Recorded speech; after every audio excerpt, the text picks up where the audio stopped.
lack truth in those darkness rhymes.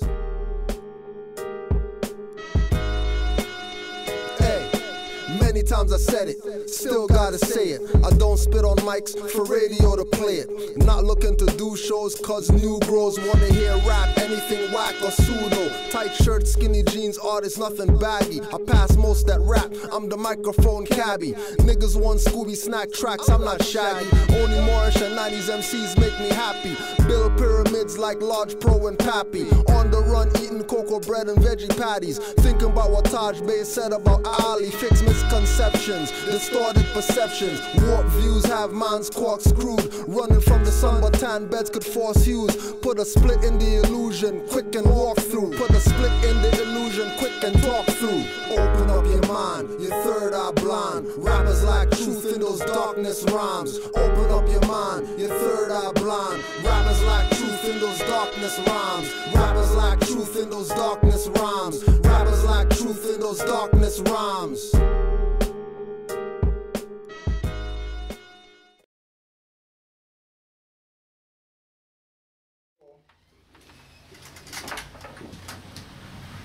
We're gonna put it out there again for chairs. Oh yeah, cheers. We're gonna put it out there again because since the day got canceled, we're gonna make this open session, Q&A session. Whatever you got, whatever problems you're going through, court, whatever, and you need to discuss some stuff. You know, don't be shy. You can put it. All right. Okay. You could bring up whatever you want to bring up, so we can get this moving. All right, bro. Driving. All right. So got driving in front of me the other day, 2 days ago on Saturday. We're driving there, pulled over, and got a ticket, summons in court. So I'm trying to figure out how to go about to All right. bypass that situation. Okay. So you got markers or where markers are? No. I replaced it. There's the young ones.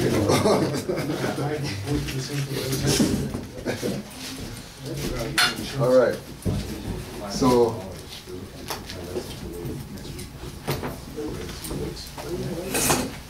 all right. Tickets. 1.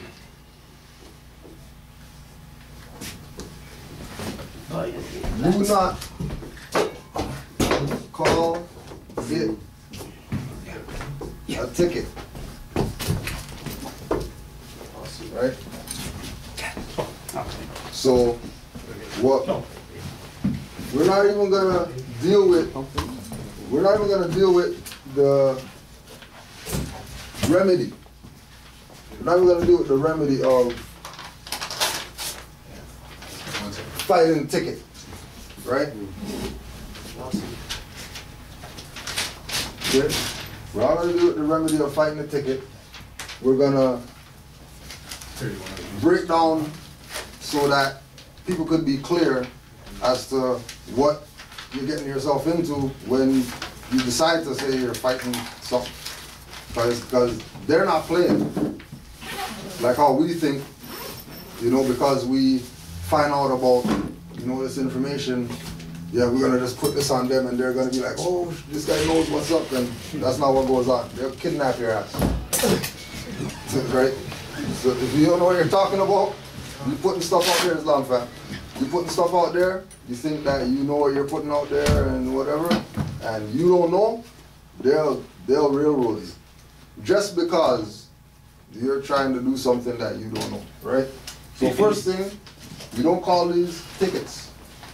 Call them criminal complaints.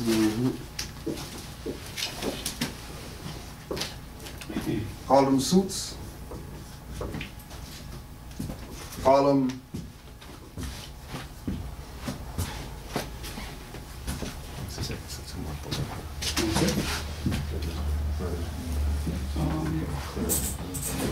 call them alleged, whatever, ticket, suit, criminal complaint, whatever, right? When, most of the times, when we get one of these, if you get this, and you have the,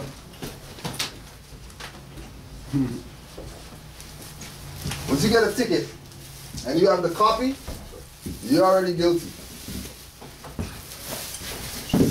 Once you get the ticket, and you have the copy, you're already guilty.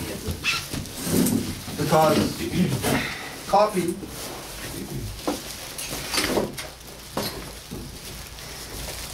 copy or copies only belong to defendants. Copies only belong to defendants, right? So, officer, whatever, pull you over, he asks you for the stuff, right? You give him driver's license, which is theirs. You give them ownership, right? Which is theirs. You got plates on, which is theirs, right? All these things put us in their jurisdiction because all this stuff is their stuff. They gave us the plates.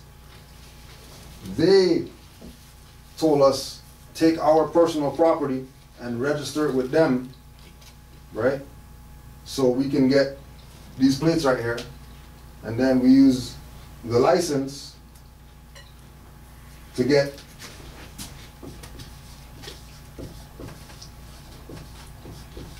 the insurance, right? So that we can drive or have the privilege of driving, right?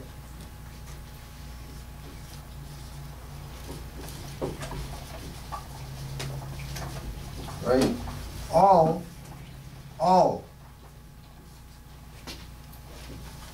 All privileges could be taken away. Sorry. All privileges could be suspended. All privileges could be taxed. All privileges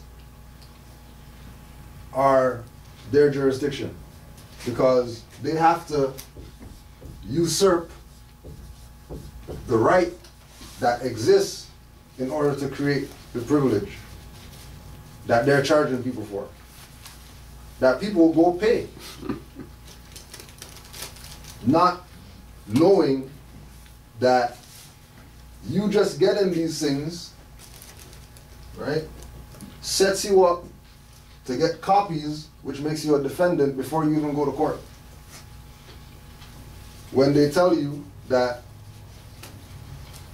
you have a right to go, whatever, in the court, you know, they can't make you, they can't tell you that you're guilty before you're tried. But if they know that you're not, they know that you're not Johnson, right? Well, you think that you're Johnson because you got this driver's license that's attached to this birth certificate that says the name Johnson on it. Then they know that you're a slave, you can't own property, that's why you turned in your vehicle to them, so you'd have the ownership. You're not trustworthy, that's why you have this so-called license, because all licenses come from slavery. When they used to license the slave to go do something. So if he's a slave master and he wants me to deliver something to him, the slave master living in the other county, he's going to give me a license so that when I'm going wherever, right, if a slave catcher stops me I could show the license, and then they'll say, okay, all right, go ahead. Go ahead. Slave master, whatever, gave you permission. Right? So, we don't want to get into the mentality of going out there, getting these, but having these stuff, because you lose. Now, if you're sharp, you study hard,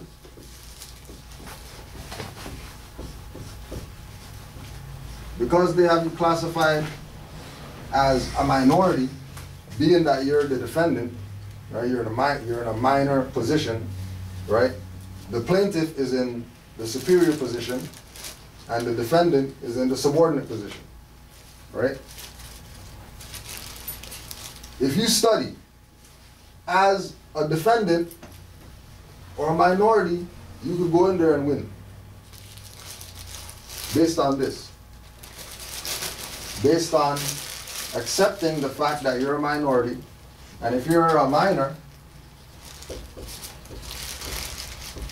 you can argue why they're giving you a license. If you're a minor, you can argue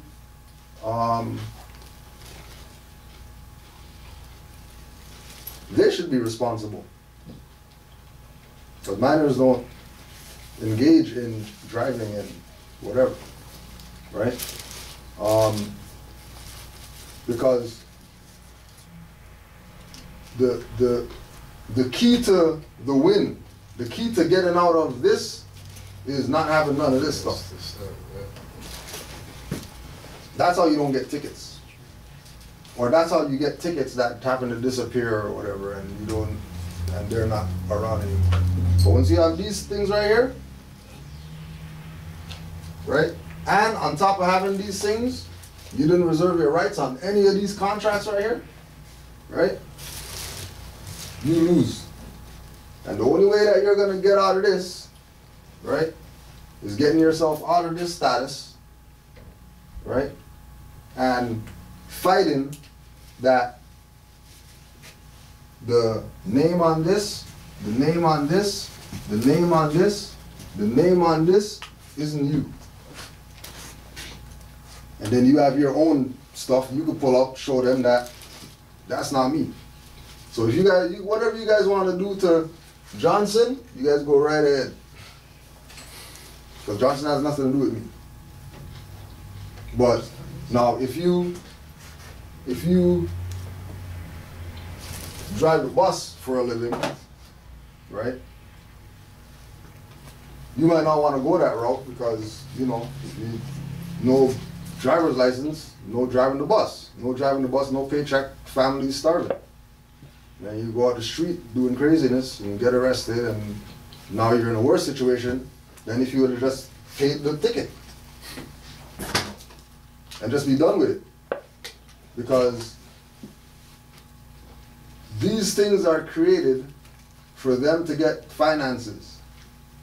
If they can't get finances out of this from you, right? If there's no way for them to get any finance whatsoever from you for this, right? Then they're going to throw it out.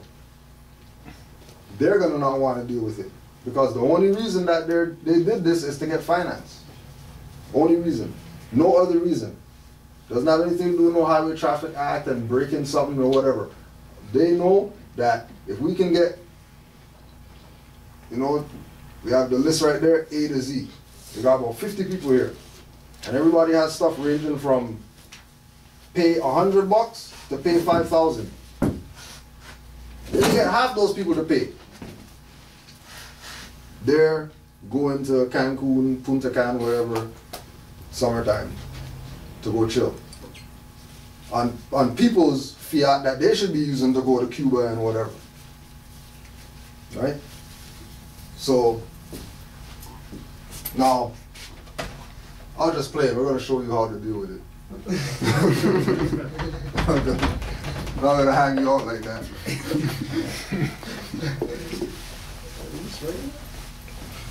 Because I know, you know, I know the the dirty Moors on YouTube quick, you know.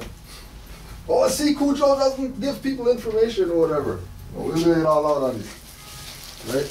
So you get a ticket, right? First thing,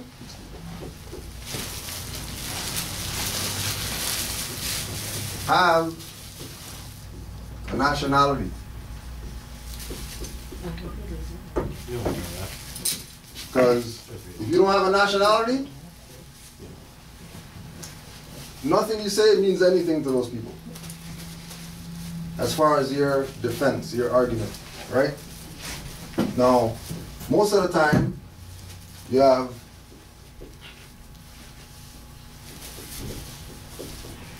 policy enforcer, court, and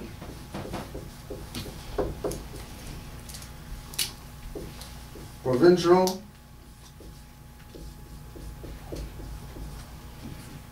prosecutor, right?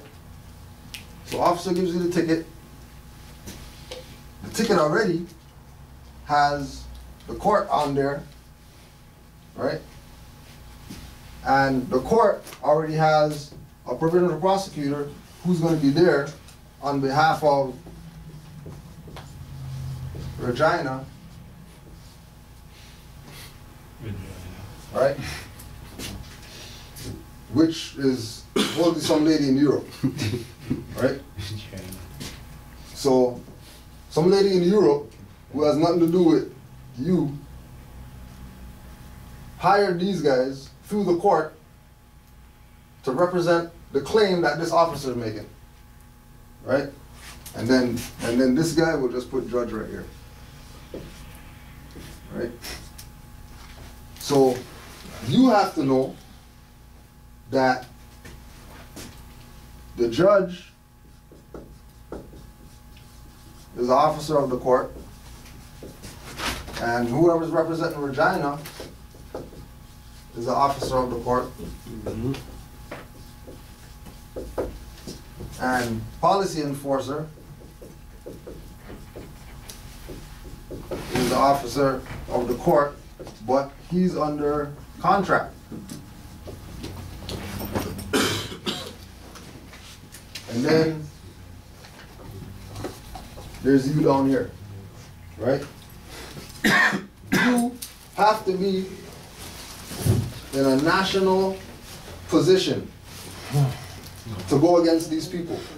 Like it's of supreme importance that you have a nationality if you're going up against these people. Whether it's these ones, the ones called CAS, the ones called CRA, whoever they are. If you're making a challenge to them, your position first is to have a nationality, right? If this isn't clear to you, when you get that suit, you better go pay something or make an arrangement or whatever like that, so that you don't go in this jurisdiction and get kidnapped and then blame the information. But that's what people do. People get to this point. People get to this point and be arguing about who has rights, who doesn't have rights, whose permission, and who said they can do whatever, when they don't have a nationality, so they lose automatically. Black sauce, you got info here for something there? What you got looking? What you looking up? License. Okay, yeah. What's license? Put license on there. Might as well. License.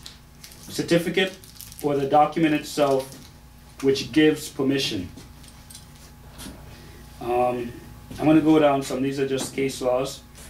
And it states permission by some competent authority to do some act which without such permission would be illegal. I'm going to go down some more. And permission to do something which without the license would not be allowable. Actually, it's the same thing, sorry. Privilege from state or sovereign. So a license is given, is a privilege from the state or a sovereign. And yeah, that's it. All right. Info papers on. Okay. So, first thing, you have to have nationality. Second thing, understand the people who are involved in the game, right? With regard to whatever situation. For your situation, you know, these are the main players, right? And then you, okay? I was thinking jurisdiction was going to be important too. Yeah, I'm gonna get there. What are you going to do? So we're in the status, info papers on. Right? So, the first issue, right? Jumping the gun. First issue, regardless of what it is, what's going on or whatever, is the status of everybody who's involved in what's going on, right? I was thinking that it could be important to describe to them the reason why they're there, because that has to do with them being sort of a corporate entity, right? Right, okay, right. Because that ties in with status, Okay, right? So right. because they figure that they're just walking around, I'm me, and everything's fine, right? Right. But the reality behind it is they are already under their jurisdiction just by their name and the license, right? Okay. So like we said with license, that license is permission from a state or a sovereign, right? The state gets the permission, like we were talking about earlier, from the sovereign, who's the people. And they trick the people into giving up their sovereignty so they can have these privileges. Oh yeah, I just wanted to interrupt too, because one of the things that I found that was most cleared things up for me the most was the fact that we're entitled to go anywhere we need to go to make our money, Right. do our thing. What they've done by these licenses is they've put a tax on that. They've put control on that. That's where he was talking about the slavery thing. So once you understand that you have the right to go and make money and support yourself, the fact that they've got this license in between there screws me up, makes me realize that they're now controlling what I do, where I do it, and how I do it. Right. So in having the nationality and the status, which puts me back into my sovereign position, now I can go where I please. Not to say they're still not going to stop you, but at least you're in the right position. The instant you're carrying around that license and you have that to show them, you're done, like he was saying. So that's No, and don't get don't think you can't fight from this position with a license, right? Like there's Moors who have licenses, but when they go to court, they're not arguing license. They're arguing what's the status of all the people in here. And if their status is what they call diverse to yours, then there can't be any trial or anything. Right? It's not supposed to happen. But it happens because most of the time the courts where we're going to are quasi or have no jurisdiction to hear anything other than violation of privileges or whatever the case is, right? So when we get these things out here, right, from these people that their only position is to get finances, right? Immediately, you're going to recognize that everything's in all capital letters, license in all capital letters, ownership's in all capital letters, plates in all capital letters. You know, if you pay the fine with bank card, that's in the capital letters, right? So they already have it set up to get us out of our status, right? Because, like we said, as soon as they stop you, they're asking you for that thing that makes you a slave. And if you don't have it, that doesn't mean that you're not a slave. That means you're violating the contract. Because there's plates right here that say you need the license and insurance and whatever, and everything's tied together. Right? Just like with these guys, everything's tied together. Don't think that, you know, the same people who we see in the court standing at the door is the same guys who's out here giving people tickets. Which means these guys work for the court. It's not a secret. But if they work for the court and the judge works for the court, and the prosecutor works for the court, and you're the only one that doesn't work for the court, but all of them are coming at you saying that you're the defendant, then that's conflict of interest, which is a violation of due process, right? And once they violate due process, anything that they do after they violate due process, they can be held accountable for it. But don't think you can hold them accountable as Negro, black, colored people. Or and the last thing too, the defense lawyer is part of the prosecutor. Your defense. Let's say you were to hire a lawyer, your own lawyer. Your own lawyer is part of the team too. So you're done from the beginning. You can't even call it. He's the last guy you want. Right. So attorney, duty counsel. But also that's why they do that. So each time you have to go to a lawyer to find information. But that's what we're talking about. It's all about generating finance. Yeah. So you've got to. That's why it's in your best interest to need to fight this. They have no rights unless you give them to them. The problem is they're going to yell at you. They're going to make it. They might even lock you up. But you've got to want to know that you have these rights. And the last part about this, the other part that I found was crazy too, is that they're profiling us. It'd be all right if they were going across the board and arresting people, everyone equally. But you notice it's only us up in there. When I go to those courts, 90% of them look like me. And 90% of the lawyers look like them. I don't mean them and me, but that's the case. So that's when I know that something's up. Right. In propria persona? Okay.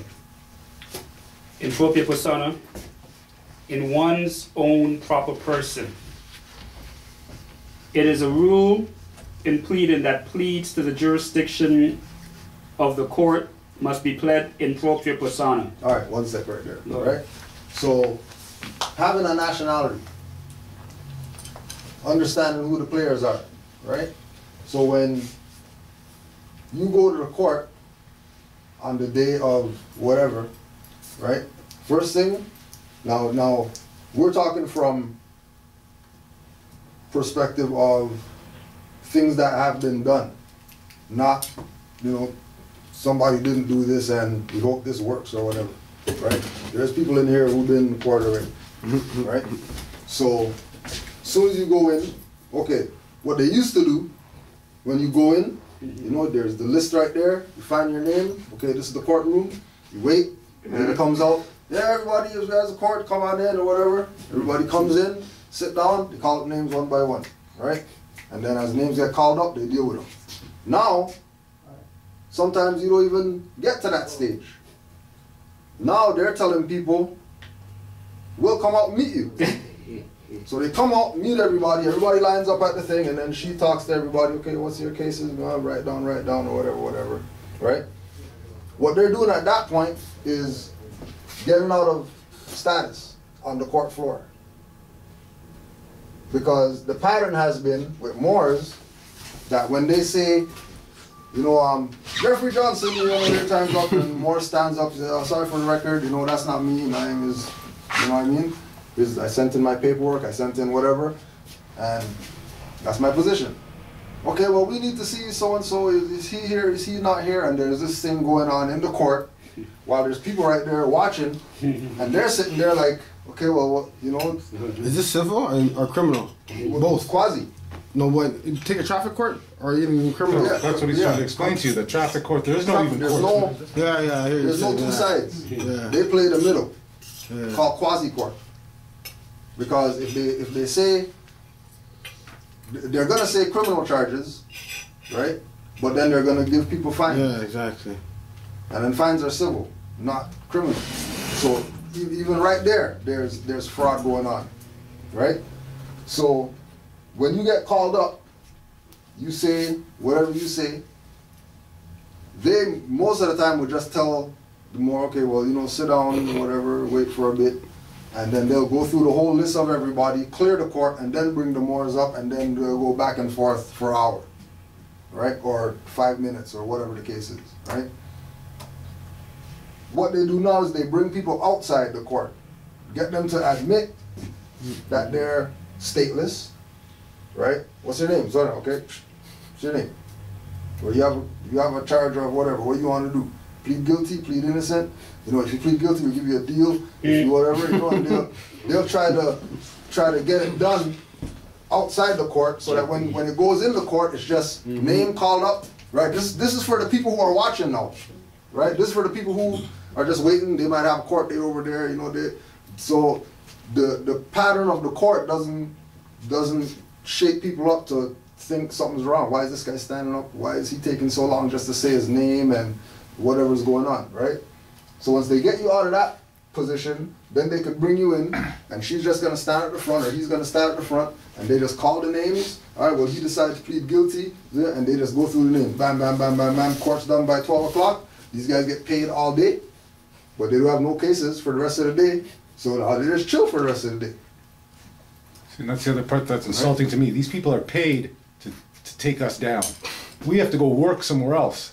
So when we go to court, we have to take our day off of work to go. That's the other thing, right? So it's all layered, right? And then you realize too, at the end of it all, it comes from even the education system. They're telling you not to question them, right? So even ingrained in you, you're told not to question these people. So it's, to me, it's gotten me really twisted, right? So this is why I'm happy to. Yeah. Hey, this might sound dumb, but you think the police are trained to know, like, our position, like Supposed to be. You know what I mean? Like, do you think they're taught that, like, at Elmer, like the college or whatever? Because I think some of them are completely oblivious. They have no idea. I think 100% too. Most definitely, yeah. But like, they have to be taught something. I just want to know. But here's what I say. What I've understood about even police training, from what I understand, there's a lot of psychological profiling going on. So the people who become police officers are people that don't question, that do what they're told to do, and those kind of things. So they get that. You're not going to get a guy. You're not going to get a guy who's going to question things. You're not going to get a guy, even someone who's unawakened Moor. You're not going to get a guy who's looking to say, how come I'm always pulling over these guys? Right? What they do have is the ability, and this is what I realized, in their cars, when they punch up that license plate, they got a picture of you. They knew exactly who they're pulling over. Let's say you got tinted windows. You know what I mean? I start to try to understand, how is it that they're always pulling people like me over? They know. Because the tag. They know. The tag just says it. And they have a picture of you. Let's pull this guy over. Because, well, ultimately, when they get involved as a police officer, because I'm sure, I don't want to know if everybody knows one, but somebody knows of a police that knows a friend that knows a friend, whatever. My brother's a cop. Okay, so when they get involved, their first initial reason why they want to get involved is because they want to help people. Yeah. I'm sure that's what they say. I'm sure that's what they feel in their heart, that, you know what, I want to make this world a better place. Morally. Morally. So they get involved, they start to see things happening. Yeah. And then they say, well, I want to change that. So I'm going to stick around so that I could get to change that. Not knowing fully well that they're getting deeper and deeper and deeper. It's going to suck you in. To the things that they're doing. To ultimately now it's like, you know what, I got to find a way out, or I just got to stay where I am. After 5 years, if they're still there, they've accepted it. They've accepted it, because the fact of the matter is, they know they're pulling our brothers and sisters over. For instance, I was looking in a newspaper yesterday, and in that same newspaper, they're talking about carding, that, oh, the police are bad, they're doing all this carding, and they're doing this, and they're violating our rights, and I hate them, and this and that. But you turn the page, and the same police that you're condemning are the same police giving out awards. So they're giving out awards, the police association, whichever, or we're giving out an award to the, for Black History Month, this person, he deserved the merit of love, the merit of truth, whichever. So the same people condemning is the same people praising. So where do you stand? As a police, you just do what you got to do. So it sucks you in every time. It sucks you in. You figure you're going in there, you're going to change situations. And you try to morally justify. Yes. The longer you're there, it's going to suck you in. It's going to suck you in. And I think too, the other thing too, what you realize is there's infrastructure within the police department too, right? Which then you can't cross those, you know, that blue line they talk about. You have to toe the line. If not, you know what I mean? Maybe sometime you're running down an alleyway chasing someone down, and you expect your brother to be looking after you, and he's not going to be there. So to me, I realize how layered it is, and it's absolutely crazy. And that's where I've realized that the one thing I started to realize in the last week or so is the pen is mightier than the sword. Our fight isn't going to happen on the streets. No. Our fight is going to happen in the mind. It's going to happen on the paper. It's going to happen with these guys. Ultimately, too, with your problem, this is why Kudjo said to me, he's like, what were you doing? What did you do? You know what I mean? So, no, I know. But I realize, even with my problem, you know, you shouldn't be out there maybe even breaking their laws right now in that sense, right? So you have to look at that kind of stuff. No one's to say it's right, but ultimately, until we can move out of that jurisdiction and move, then trying to think that I'm going to break their laws and then come back at them, you're fighting your own karma stuff too, right? So it's a measured response. Well, that's right. So if you're walking right and following their laws and they're still being illegal, then it's going to go back on them. But if you're out there and you're doing wrong, then you got to own some of that, right? So that's where I realize, and I'm now starting to toe that line a bit right now while still doing fighting on the other end. And that's why we all got to wake up. And we all got to come together because we're financing them. That's the other thing too. We're the ones financing them. And that's the big problem. That's what I heard too, that basically at the end of the day, they can keep coming back because there are unawakened ones of us who are just paying that money. Give up the money. They don't even question anything. The notes. Yeah, they'll just give up the notes. There's no questions asked, right? See, and they play that game too, right? We have 100 of them. If 50 of them pay, like he's saying, we're 50 people ahead. Now we wean out the other 20. We give 10 a little break. You know, then we got 5 that we got to deal with. All right, you know, and we've seen them. I've been there when they let brother go. That was it. You know, but unfortunately, he had to spend 4 days there, all day. That's the other thing too. They're gonna just waste your time. Getting paid. You want to finish? Yeah. Okay. To start over again from the So in propria persona, in one's own proper person, it is a rule in pleading that pleas to the jurisdiction of the court must be pled in propria persona. Because if pled by attorney, they admit the jurisdiction, as attorney is an officer of the court, and he is presumed to plead after having obtained leave, which admits the jurisdiction. In some jurisdiction, however, this rule is no longer recognized. Right. So that word recognized means contract. People don't know. Right. Yeah. Right. Exactly. Right. So the plea, did you do whatever? Right. Not have a seatbelt, were you texting while you're driving, whatever. The plea that you make of guilty or not guilty has to be pled in propria persona. Because if it's pled by the attorney who ran out and asked you, how do you plead? Guilty? Okay, and then they go in there and they say, okay, well, he pleads guilty. He's one of the boys. Right?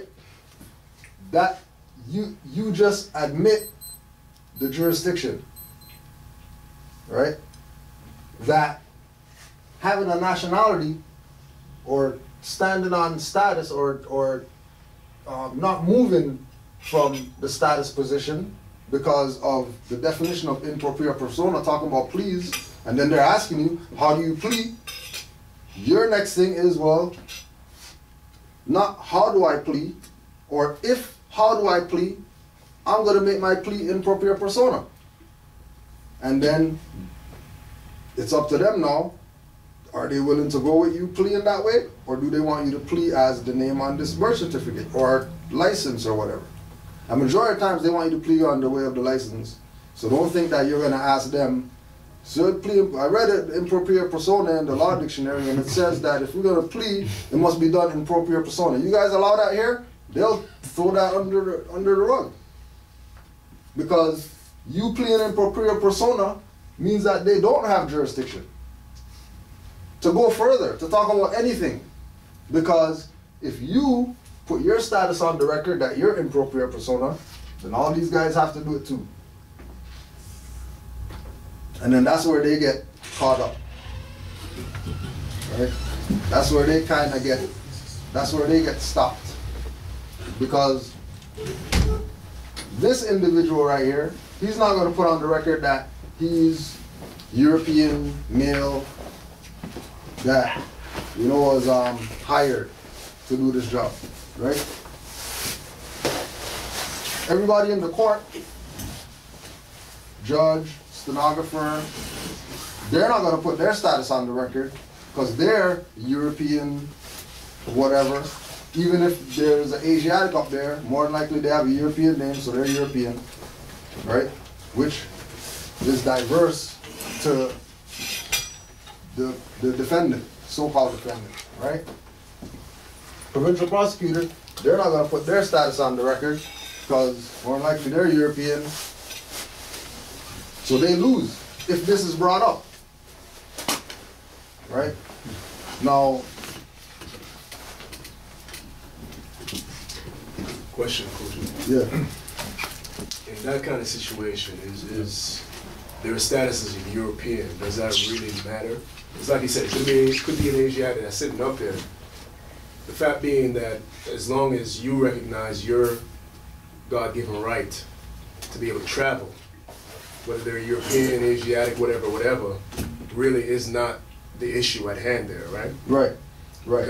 Even though we can talk about that, having the right to travel, right? The issue is status. The issue is, okay, my status is Aboriginal and Indigenous. So if I'm going to be brought to a court, everybody in the court has to be Aboriginal and Indigenous. Just like if you go to China, you don't see Europeans working in the Chinese court. That's right. That's what I realize it is. Yeah, at the end of the day, happening. it's about whose land it is. It's our land. And they're up there. I remember I was watching another video that says, you wouldn't go to England and ask an English guy to pay you tax. So how come we're here and we're paying tax to them? So that then clarified it to me. This is my land. So once I'm there, I think we had another brother, Yasan, he went to the indigenous courts. That's where he got his thing transferred out of the regular courts, and at least he went to the sort of so-called native courts. That was a step closer, even though still it wasn't, right? It was still a step closer to where he should have been. Right? And you know, that was more a move for them. That's right. Right? So that, because he knows what he's talking about. They don't want him up in here, right? His name's M. So he's halfway down the list. There's still N to Z that's going to be in the court when this guy comes up to talk. So how about we get him out of this jurisdiction, and put him over here in the native court, right? Because, you know, niggers don't read, they're not going to question, why do you guys think, how come you guys took that guy who looks like me out of Ontario Court of Justice or whatever, and then move him to native court? And he looks like me, and you guys aren't moving me to go in the native court. But our people aren't even there in their frame of mind to know that they're the real Indians. That's why he moved over there. They're not even in the frame of mind to know that he stood up on this perspective, right? Which is why it got moved to somewhere else. Because his argument is that, well, I'm indigenous. You guys don't have any jurisdiction. All right, we'll put you with the guys who have jurisdiction. And then they put him over there and then railroad him over there. Because now they do it in the native court. You know, you said that you don't have jurisdiction. All right, well, we'll take you out of jurisdiction. We'll put you in this jurisdiction that we also have control of. Right? But they're doing that to hide from the dumb people that this individual is not the average Negro black guy going up there to deal with tickets. And I come back to the same thing about deception and misrepresentation. So if his name was a Z and he was the last guy in the court, they might not necessarily have done that. Then they might not necessarily have done that because he's last, so whatever. If you have an Anderson, well, you're first. Right. You know, right? So, like with Well, I think another thing to make clear too is they're not gonna want to lay down, because this is what feeds them. So ultimately, whenever you're deciding to do this, like I'm going through something now, I spent the last week writing writs. Thing got erased on the computer. I gotta know. You gotta put and I'm sure you too, right? With a lot of your stuff, right? The time you have to put the time in, but you have to understand as you put it in, it's like anything that you train at, you're gonna get better and easier at doing it until it's secondhand. And some of these masters, they go in court, they don't have any problem because it's all up in here, and they're out of there in that one day. Right now, but this is all new. So you've got to understand it's work. This is homework, but this is homework for your life. Right? You see how that school challenge you on your square, man. That's right. The system's gonna challenge you on your square. That's right. Well, but I was reading on my thing, it says the honorable justice, whatever. And I said, honorable? Yeah. I said, this is crazy. These guys are criminals. That's the one thing you have to understand too. This is a criminal organization. You think that they're legal. This is a criminal organization, and I put my head in there. That's what it is. These are criminals. You know, you're on the street and you see these guys doing badness, and you're like, that's a criminal. No, you're going to the criminals. That's true. That's true. Yeah, but Okay, so we know, like, we understand that they're criminals, right? So internationally, why are they allowing this kind of stuff to happen here? Like, I was asking him this. to us. yeah, that shows the level of criminality over there. Right. So then we're like, Right, but you know what he said to me? Ultimately, it's about us raising ourselves up. Right? I said, what They about? can't do anything. I said, what about going to the Until UN? we're- I said, what about going to the UN? He said, what are these people going to do for you until we stand up? Right? But the problem is that we've become beaten down. That's what I realized too. In your hearts, you accept this stuff. You're waiting for the handouts. I realize now it's time to get to work. That's what I've realized, right? They're not going to help, but when you step up, and this is the thing that it turns in, you have to believe in this stuff. It's the spirit of it. It's the energies behind it. Once out of 1 out of 100, now if it's 1 out of 10, then they got to have a problem. If it's 1 out of 3, then they got a real problem. If it's everyone, right? Now ultimately at the end of the day too, you got to say too, well maybe this is going to cause some greater problems, but I don't know. Like I think they say, the question is either go back to sleep or get up and fight. Right? Go back to sleep and let them do it, but you know, it's like in that Matrix movie, now that you know, can you actually, the next time you see this shit, can you let it go? Could you be Cypher? Like get unplugged, but still want the steak and whatever. You know what I mean? Because you don't want to be Cypher. Look what Cypher got. And he only got that because he's so low. Which is what, you know, which is where it's coming to with when we say, you know, when we bring up international community. Well, how come the international community? That's what I asked him. That's so crazy. You asked. I asked him that today in the car. Why not the UN? How come they're not stepping in? Well, if we look at the track record of our people, then why would they step in? Step in for what? Since the 60s, they're telling these people proclaim their nationality, and they still ain't proclaimed their nationality. And this is the international community said that. Put it in writing. Made everybody else in the world sign it. You know, everybody has a right to a nationality. Make sure you tell this to all the people who live where you live. And then everybody just, we'll just put this under here, you know. Nobody asks no questions, we tell you no lies, you know. And everybody's a slave, corporate slave, whatever slave, card slave, license slave, whatever. Insurance slave, tax slave. When they could proclaim nationality and be free from all that stuff. Well, last thing I wanted to bring up too, we have a European in here who is operating under our sovereignty, driving around with Moorish plates, with no license, no insurance. He's a European, and he's using our sovereignty to drive around in, right? So when I've heard that, that's another thing that just woke me up. See what I mean? He doesn't need to have a license, huh? It's not new. Not new under the sun. Well, I know it's nothing new, but when you actually physically, you know, you hear about stuff, right? And that's the other part of it too. When you're watching all this TV and all the stuff that they're lying to you about, when you actually physically say, "Hey, I met that guy," and you see his plate, and you realize he's got no license. When the police pull him over, he doesn't. He says, "I'm traveling on the land," and that's it. So and now I'm fighting for my license. Just like the crazy. Amish people, the horse and buggy, whatever. Right. They've been doing it. Yeah. Right. But it's you know, it's what jurisdiction we doing it under. As far as us, they can do whatever, because all these people, are Europeans. Yeah. They'll back their boy. Yeah.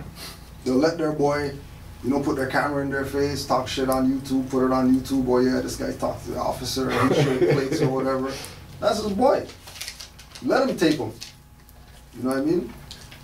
So everybody could, oh wow, they could do that. And then as soon as we go, just like you're saying, as soon as we're the ones that go out there without license and say, oh yeah, you know, we got papers, say that we're sovereign and all that stuff, we're the ones getting sent up rivers and all that.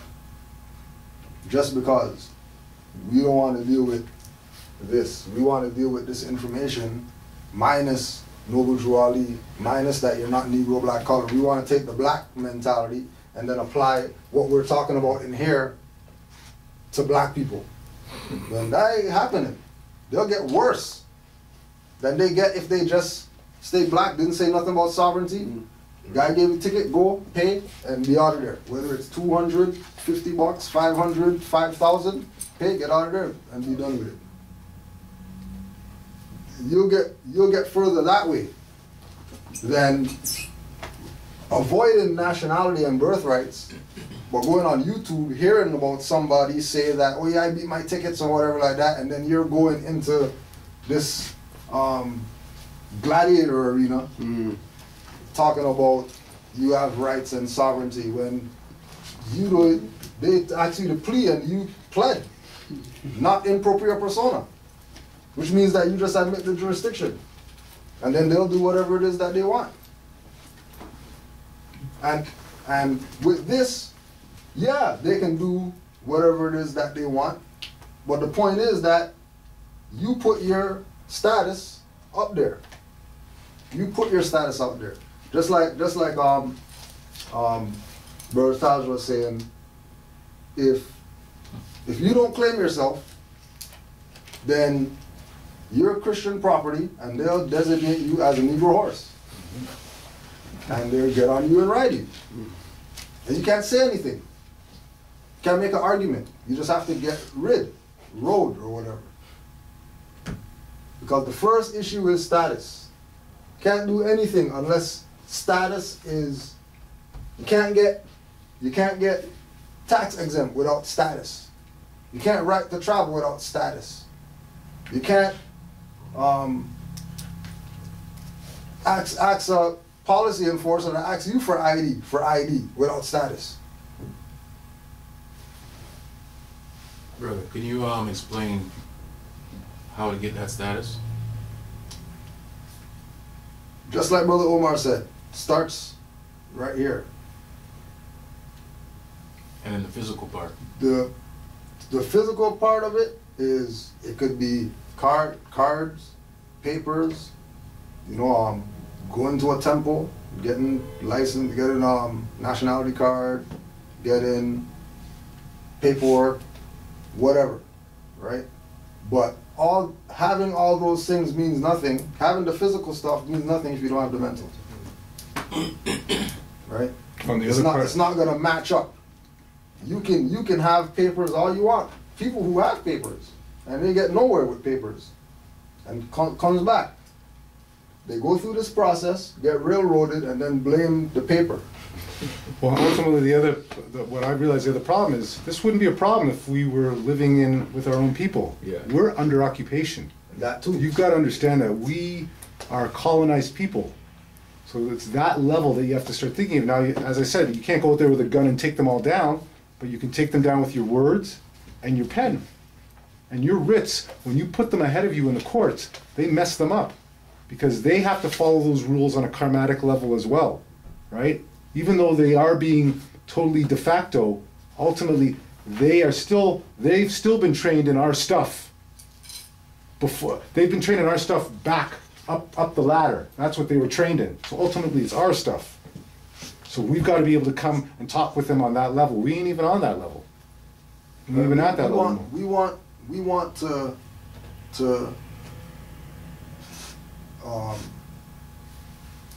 help people evolve to the level where they know how to deal with these people when they come at you. Right. You want to get the people to the level that they know. As soon as they get the ticket, you already know what you're going to do. Bam, bam, and do what it is that you're supposed to do. Right? But don't be mistaken in thinking that you finding out how to do that is because somebody told you, or they showed you a process of, this is what I did. It's about you knowing how to do this, and it's not going to happen overnight. No. Right? It's not going to happen tomorrow, next week, or whatever. You might get a ticket and not get another ticket for a year. You know what I mean? That doesn't mean you're going to go out there trying to get tickets so you can go to court just so you can fight it and then prove, oh yeah, we beat them because I went to court. They'll railroad you. They'll beat you up for that. That's what it's like. Basically, everything what you have to do is document everything, have your knowledge, and record whenever you get into that kind of problem. We should have our own case studies. Always. Yeah. Because, like you said, like, we're traveling, you could be pulled over by police, and you tell them what your status is. And sometimes he gets, those people, they get ignorant, and they don't want to hear you. And then they call the whole precinct, you see the whole of, you know, the whole division come, you see like a big thing, like it was a big crime you're doing, you know what I mean? Right. But they don't understand, and they get ignorant when you tell them what your status is, who you are, ignorant, they don't want to hear you. Right, and again, that... But wouldn't you like, if they didn't understand, wouldn't you say get the supervisor, because the supervisor knows more than them? Well, I mean, yes, no, because it's like, remember that their mentality is that we're niggers. Right. That's their mentality. Their mentality is that you're black, Negro, colored, African, Canadian, Jamaican, Trinidadian, whatever, so, something like that. So you're a slave, like, period. Indigenous person, what do you mean you're indigenous? Like, you're a slave. Like, you know, you got hoodie and hat like this and whatever. You know, you got toucan. Like, what are you talking about? Right?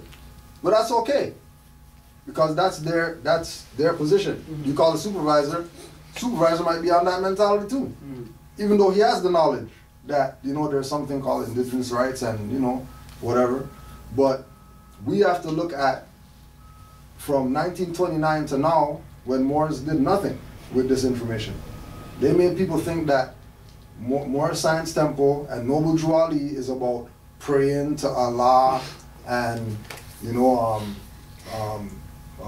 reading the Quran and coming to the temple on Sundays and Fridays, and everybody does, you know, and Islam to everybody, and, you know, bring your fez in a bag underneath, you know, your shoulder, and then come to the temple. And that's not what this is about. Like, this is about self-governance. This is about us taking the reins of our horse and ride. Right? We're not mere believers. Some religion that Noble Drew Ali brought us.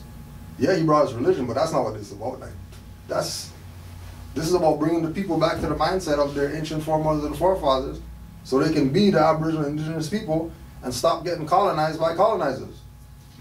By having a status that you could stand on as soon as colonizer comes, just like sundry free Moors. Oh, sorry, we're not Negro black colors. We want to get tried under Negro Act, under no Negro Act.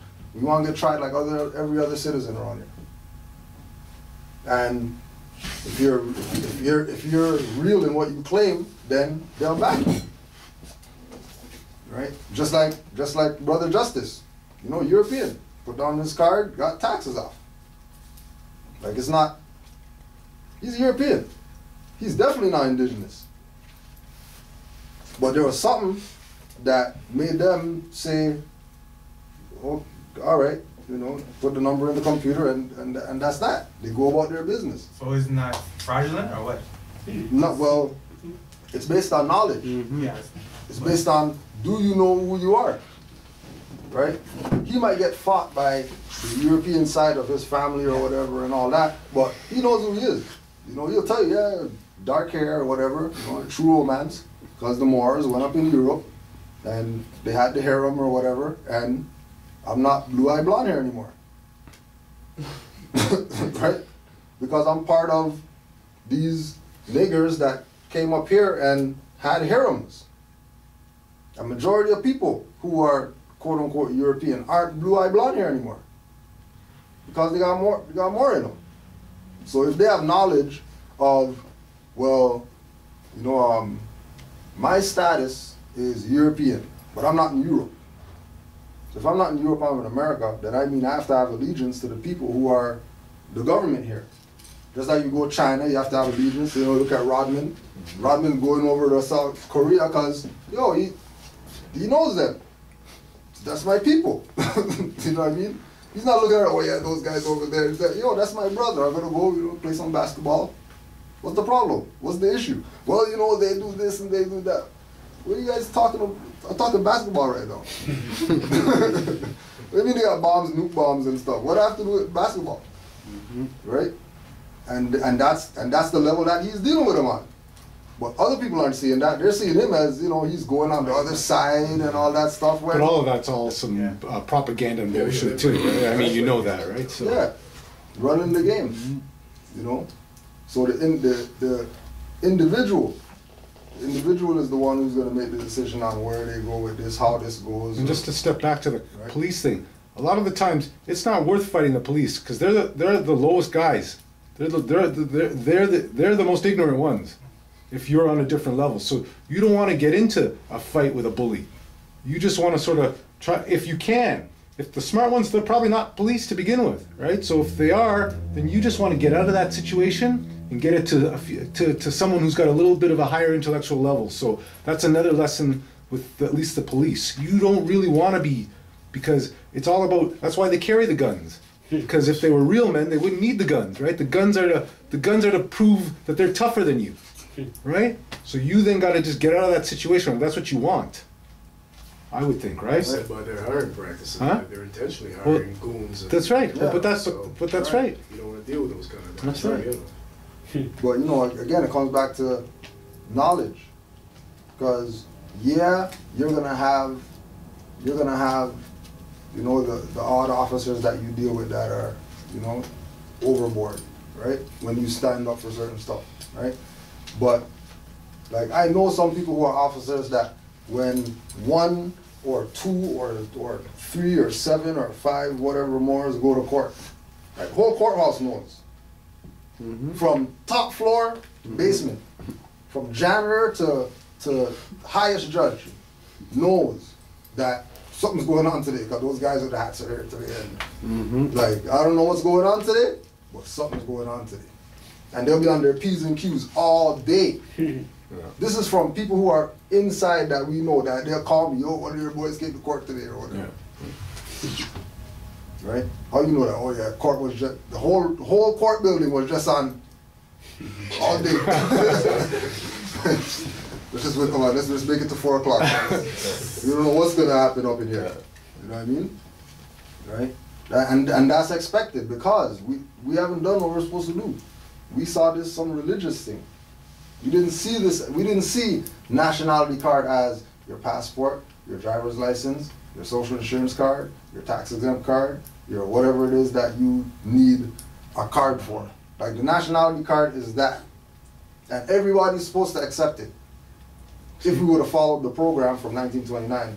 But because we didn't do anything for 80 years, now we're coming up with, nationality card, you guys gotta accept this. And they're like, whatever. Who are you guys? They don't know you. I talked to them about this before too, because originally we made some deal to work with these guys. This is way back, I think 100 years ago, right? The deal for them to be on the land. And then I said, so technically what should this be? Technically what it should be is if they were to come across us, they would then send us to our courts. That's how it is, sort of the native thing. He tells me in Chicago, right? You say, what do you say when they go there and they say that they're Moors? That's it, right? Yeah. Like, it's not anything for going and go to court and you have to say your name, whatever. They're coming out to say, oh yeah, everything's dismissed, so you guys don't have to come here. That's because of the work that they've done there. That's the work that we need to be doing here. That's what he's telling me. In Chicago, you don't have problems. Right? And they also know, you know, the colonizers also know that there's agents in this, right? That are working to make sure that people don't get this straight. So you might have people that, you know, they engage some Moors and, you know, they get sold something, whatever, they get sold something, right? And now they're looking at the movement like, oh, I can't believe this movement is, you know, because they sold me whatever, when it has nothing to do with the movement. That has to do with that individual that you went to. Should have studied. You know what I mean? And if you're studying, you would have went to them and paid nothing. Because you already know that this is free stuff. This is not anything you have to pay for. And if you're paying, you're paying because of administrative things, that printing something. Or, you know, you're not paying for their time. Their time. You're not paying because, well, you know, you have to go to the court to file this. So you're gonna pay them to do the paperwork and then go to the court and file it for you when you're the one that should be doing that. Logically, because it's your paperwork, it's your case, why would you let somebody else do what you know that you're supposed to be doing? You know? And that's where it gets back into the defense lawyer thing, where if the defense lawyer is doing that for you, and him and all the boys are together, then they're, and I know this from some of my past experiences, the defense lawyer and the prosecutor get together. Yeah. And they and they discuss what the outcome is. And that's what I was saying before, even with you paying for your lawyer. You pay your lawyer enough money, he can get you off, because usually someone else is getting an envelope. Right? So ultimately it's about the finances. Yet again, it's about them taking your energies. That's what I realized. It's all about them. Ultimately, it's about them taking your energies. Whether it's you're working and then you're giving it to them, or your time, or your movement. You're going to your girl's house and they stop you on the road and you never make it there, or they take your car, your conveyance, whatever it is. That's what it is. It's controlling your energies. Right. We can't be. The people can't be in the mentality of. Oh, I have a problem. How can Moorish Nationality fix this? Mm-hmm. Like, nope. You better study. You have to be Moorish Nationality first, and then when you get your problem, then you know what to do. Because if you have a problem and then want to find out what nationality is, you're gonna get so lost trying to find out what nationality is because you're Russian. Because these people say, well, you got to be on court on the 18th of the month.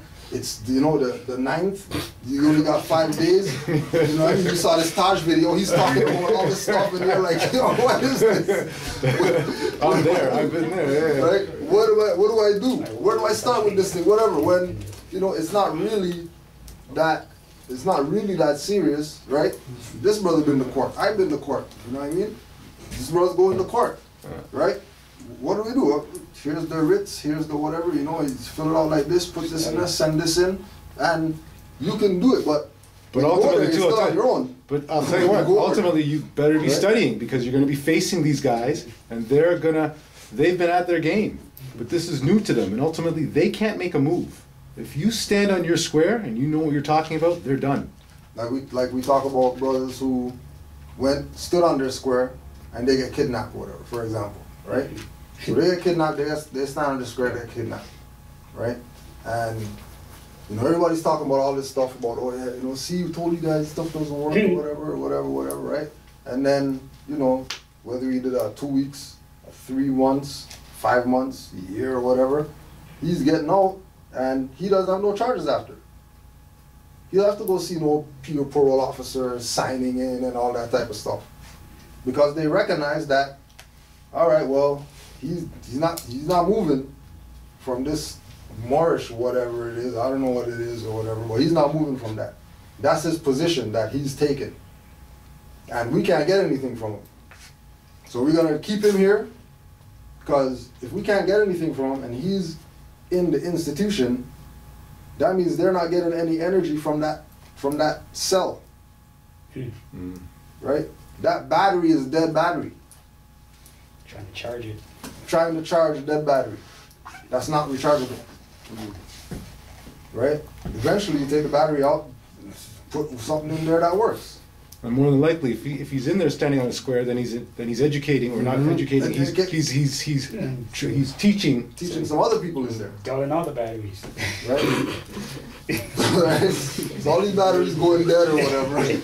Right? Lights flickering in the jail or whatever. And they're like, we can't have this. Like, we can't have this. Get these people out of here. Right? Get these people out of here. Cheers. Take mine. Good.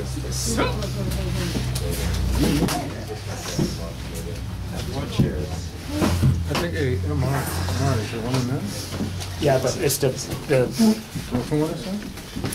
I need your help. A couple more. Yeah, there is. Push this back a sec. So we have some more there. This is final bath. Well, give it to me. Oh, I see.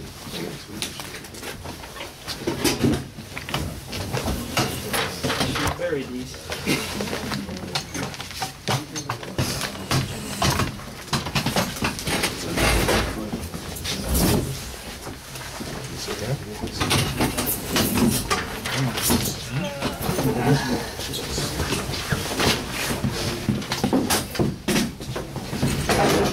it from me.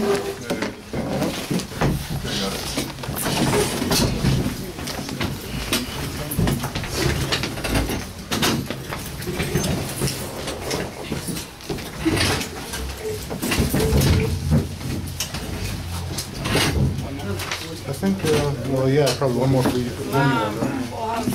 Two more? Two more. Got it?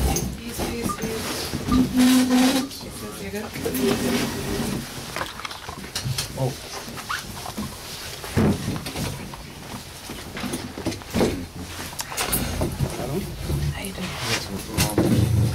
Yeah, I guess so, yeah. And down. Here's the scan like that. Full house.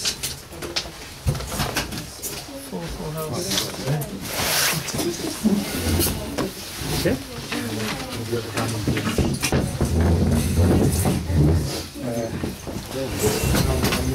There's one there. There you go. All right. So I think we're okay. it's not in best interest to have a problem and then find out about this and try to implement this. Best thing to do, have a problem, deal with your problem, and then implement it. So that way you're free of the stresses that they're gonna try to impose on you when you start standing up on this, right? So for example, psychological attacks that they use, for example, right? That you don't really recognize until you start exercising on this side. You realize, hold on, oh, that's really what's been going on, or what's going on, or, right? One thing that they do when Moors go to court, whether it's summertime or wintertime, AC's on. High. Right? It's just what they do. Right? It's not something that you're gonna recognize if you go to a court right now, tomorrow, go to all the different courtrooms or whatever, right? You'll go in there, you'll be comfortable. Go on a day that Moore has court, you have red fingers in the courtroom, right?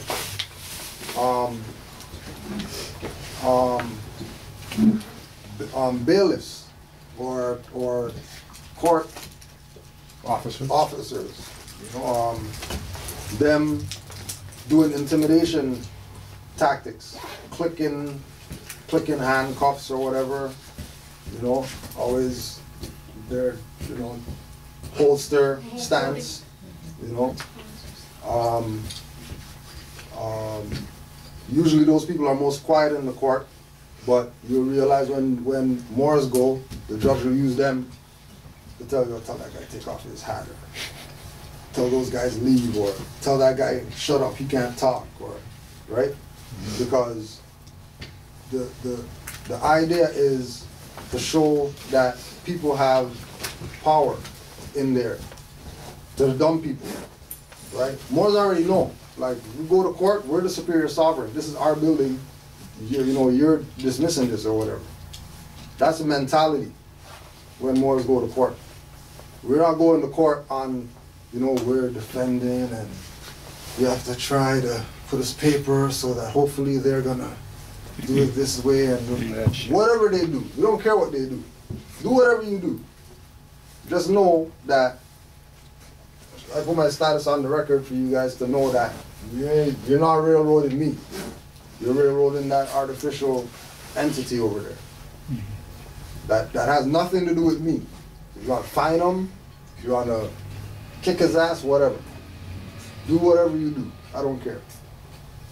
Because I already put status on the record. Now that I put it with you, I also CC'd my stuff to UN, got it. Stephen Harper got it. Secretary of State for the United States got it. Of America.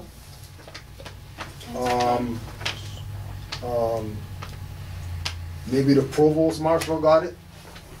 Moorish Science Temple got it. So at least they know that you're not some Lone Ranger. There's also another jurisdiction of people called Moors, Moorish, whatever, that are down with your position. You're not just putting out some papers by yourself. There's actually a body of people. There's been Moors who and this is years ago. This is like 2-3 years ago.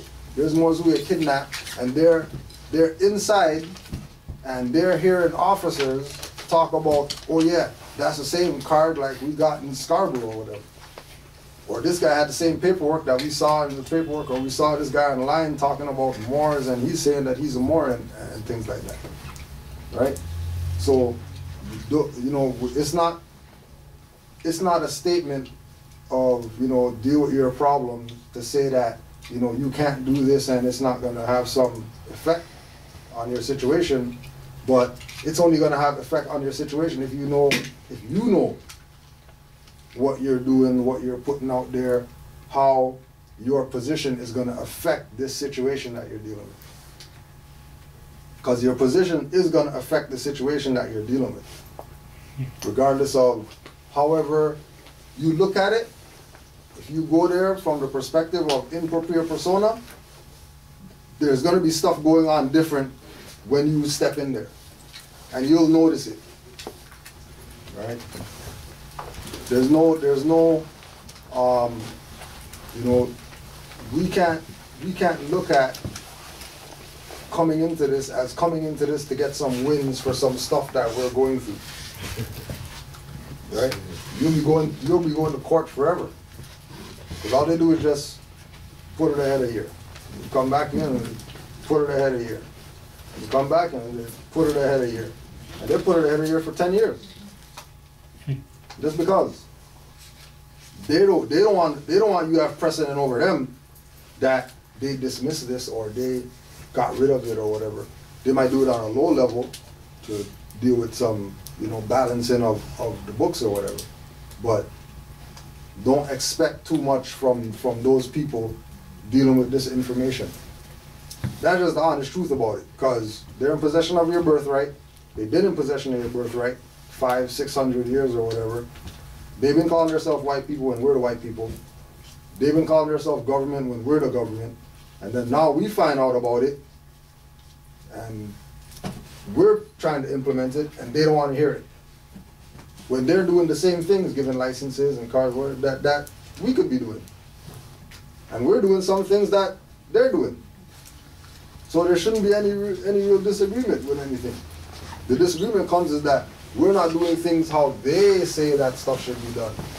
And we're not doing stuff how they say it should be done, because we're the ones that are the true heirs, the true sovereigns here. Right? And it's getting to that stage where it's natural. Getting to that stage where we know, we don't have a doubt in our mind that we're Moors and we know what Moors are and all that. As soon as we start to question things and all that, it means that, you know, you put some more time into studying. You know, nothing's wrong with questions, because, you know, we don't dodge questions or nothing like that. You know, we'll answer. But if there's questions, most of the time, questions could get answered based on study, right? And we're specific with people. Like we tell people, don't stray. If you want to study Moorish history, go to rvdaypublications.com. Stay on that website there for a year. A day after your year, you're ready to go out there and do anything that has to do with Moors. Anything. Whatever has to do with Moors. Anything at all, whatsoever. Taxes, fighting tickets, whatever. Go on that website for a year. Guaranteed. One day after the year, you'll be prepared to go out there and fight tickets and all that stuff. Because it's something that would be yours. How to fight a ticket is going to be yours. It's not going to be Kudjo's putting you on to how to fight a ticket. Or Taj's putting you on to how to fight a ticket. It's going to be, I know. And it's somewhere that we can get to. It's no different than sis dealing with the children at school. She can ask all the questions that she wants. But until you write a letter to them telling them, this is my position, this is where I stand, you're not going to know what their position is. You're just going to be, you know, well, I hope maybe they'll do something, well, maybe they won't do anything. Maybe they'll go along with everything that you say just because you wrote them a letter. Not happening. You know what I mean? Not happening. Right? It's not, it's based on how you internalize this information. How you internalize this information will determine the outcome when you demonstrate this information. Even to other people who don't know, right? If it's like Brother Amari's son, right? He's in the classroom, right? And he's asking the teacher, how come we're calling the board black when it's green? You know, logical question. The teacher can't answer. Because the teacher's been calling the board black, the green board black, right? And he's coming to class or whatever, he's talking to his dad, he's learning stuff, you know, okay, you know, we have to identify stuff, what they are, whatever. Okay, well that board's green. You guys call me black. I'm brown, you guys call me black. And that guy, he's pale, you call him white. But, you know, and these are things going on in you man's head in class. And he's standing up and challenging. And teachers backing him. You know, you're actually right, you know. I don't know why we do that. Well, if you don't know why you call the green board black board, why are you teaching people? Like, you're not qualified to teach that. If you're telling me that this green board's black, but you can't justify why you're calling the green board black, you shouldn't be teaching me. Right? Like, and these are children that are talking like this. Why? Because they're not tainted, they don't got no job to lose, they don't got no, you know, car to lose or whatever like that. You know, this people what's on their mind. Because, you know, and I know what's up. I know I'm not Negro black colored. Just children. And you can't even get some adults to admit that they're Moor. You can't get them to say, I'm a Moor out their mouth. You can't get them to type that. Say you're a Moor. Well, I don't know. Everybody has an excuse why they're not Moors. But they'll be African, they'll be Ethiopian. They don't know the background of that word, but they call themselves that. They don't know the background of African, they call themselves that. They don't know that there's people in, they know that there's people in Jamaica that don't call themselves Jamaican, but they won't call themselves that, right?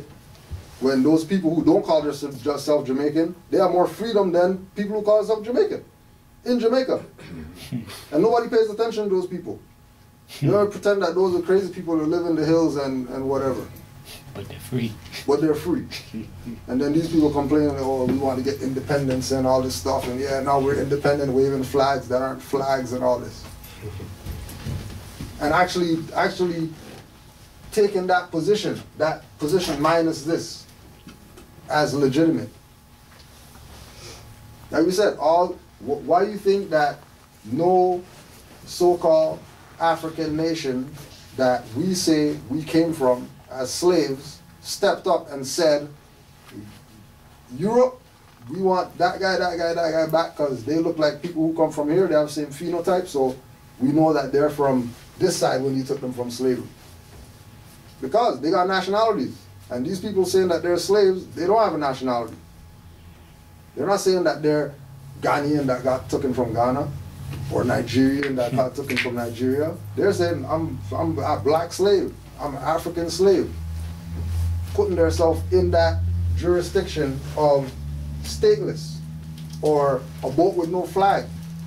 So when pirates come and they take over your boat, right, and fine you and do whatever it is that you, there's nothing to get mad about, recognizing that you didn't have a status. So it's probably in your best interest to get on status ASAP. Because it's not going to be too long before they start talking about, like, debtor's prison. For people who have debts. And if you have nationality, and you're talking about, you know, well, I was supposed to pay and I didn't pay, and you know what I mean, whatever, and you're making up stuff as to why you didn't do anything for 20 years when they've been asking you, sending you letters, oh, forget these guys, throw a letter in the mail or whatever. Now they say, oh yeah, well, concentration camp for everybody who owes money. For whatever. And you can't write them a writ saying, oh, sorry, that's not me. That's not me.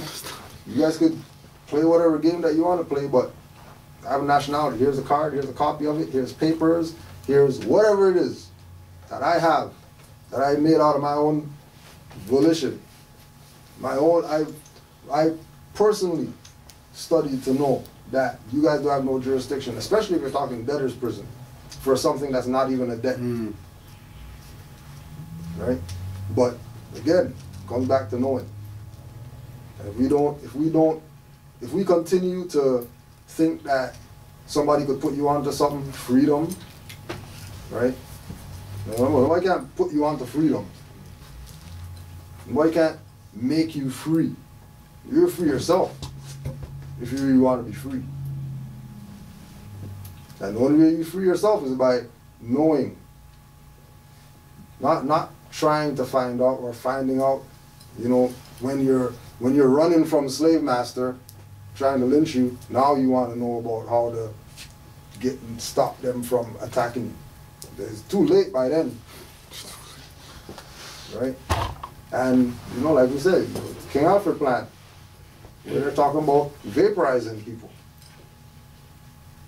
They're not talking about doing like Hitler and put people in the oven or whatever like that, or bury people in shallow grave. They're talking about vaporize people. Turn people to vapor. So there's no evidence that anybody even existed. And then they bring down the population of the planet.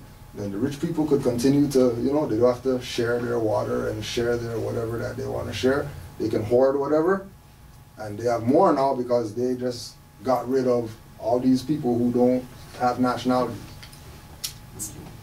Right? And disappear means, you know, you getting arrested for some ticket, and they keep your ass forever for $20 jaywalking, because they're in a position where if Negro doesn't wake up, then we're taking them out. It's the only option.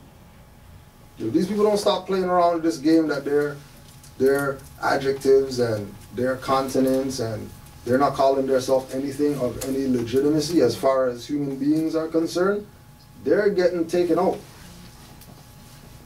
Whether they take them out economically, socially, politically, whatever. Those people don't have a chance of standing up and being counted as somebody who's an actual living entity. They're going to class them as undesirables, and they're going to do whatever it is that they care to do to them. Which is where we're already at. Because we're the only ones getting anything done to us and don't have any recourse, no remedy, can't complain to anybody. Anybody we complain to, they're telling us, nah, not yet, and all this type of stuff. Right? When we're going through more abuse than anybody. And that's documented fact. And there's no remedy whatsoever. All these people who say that they're leaders of our people, they have no remedy. And they've been saying they've been leader for the past how much ever years, and they have no remedy yet. Trayvon Martin get killed, this guy's gonna go fight DMX now and all this stuff. It's like, that's really what's going on right now. That's where our people are at. Pretty much. That's freedom for them. That this guy who shot up this youth man, he's now in a celebrity. He turned celebrity now. He turned celebrity, and he's gonna go fight celebrity fight against DMX. DMX. DMX. That's who this guy's fighting? Crackhead? It's funny, but it's sad. You know what I mean? Right? How come they didn't put him in the ring with Tyson or somebody? How come they didn't put him in the ring with Mayweather or somebody? you really fight it? Huh? Did you really fight? That's the word. They canceled it. They canceled it. They canceled the whole thing? It's just the hype. Oh, yeah? Oh, it's propaganda. Obviously, it's propaganda to get people riled up. against it, right? What's skill? Zimmerman's a celebrity because he shot like. Because he shot a youth man. No, but it shows you that they have no respect for as your so-called black, right? Right. So it shows you the derogation of black people as usual, you know? Right. Right. You know, foolishness like that's just gonna rile us up. We're gonna do dumb stuff, and again, it just lowers the consciousness of our people, thinking that, you know what I mean, that's the be all and end. And something like that going on is gonna cause what? Racial unrest. Racial unrest, yes. Which is the program for King Alpha Plan, for them to implement that. Yes, sir. To vaporize people. That there's a race war.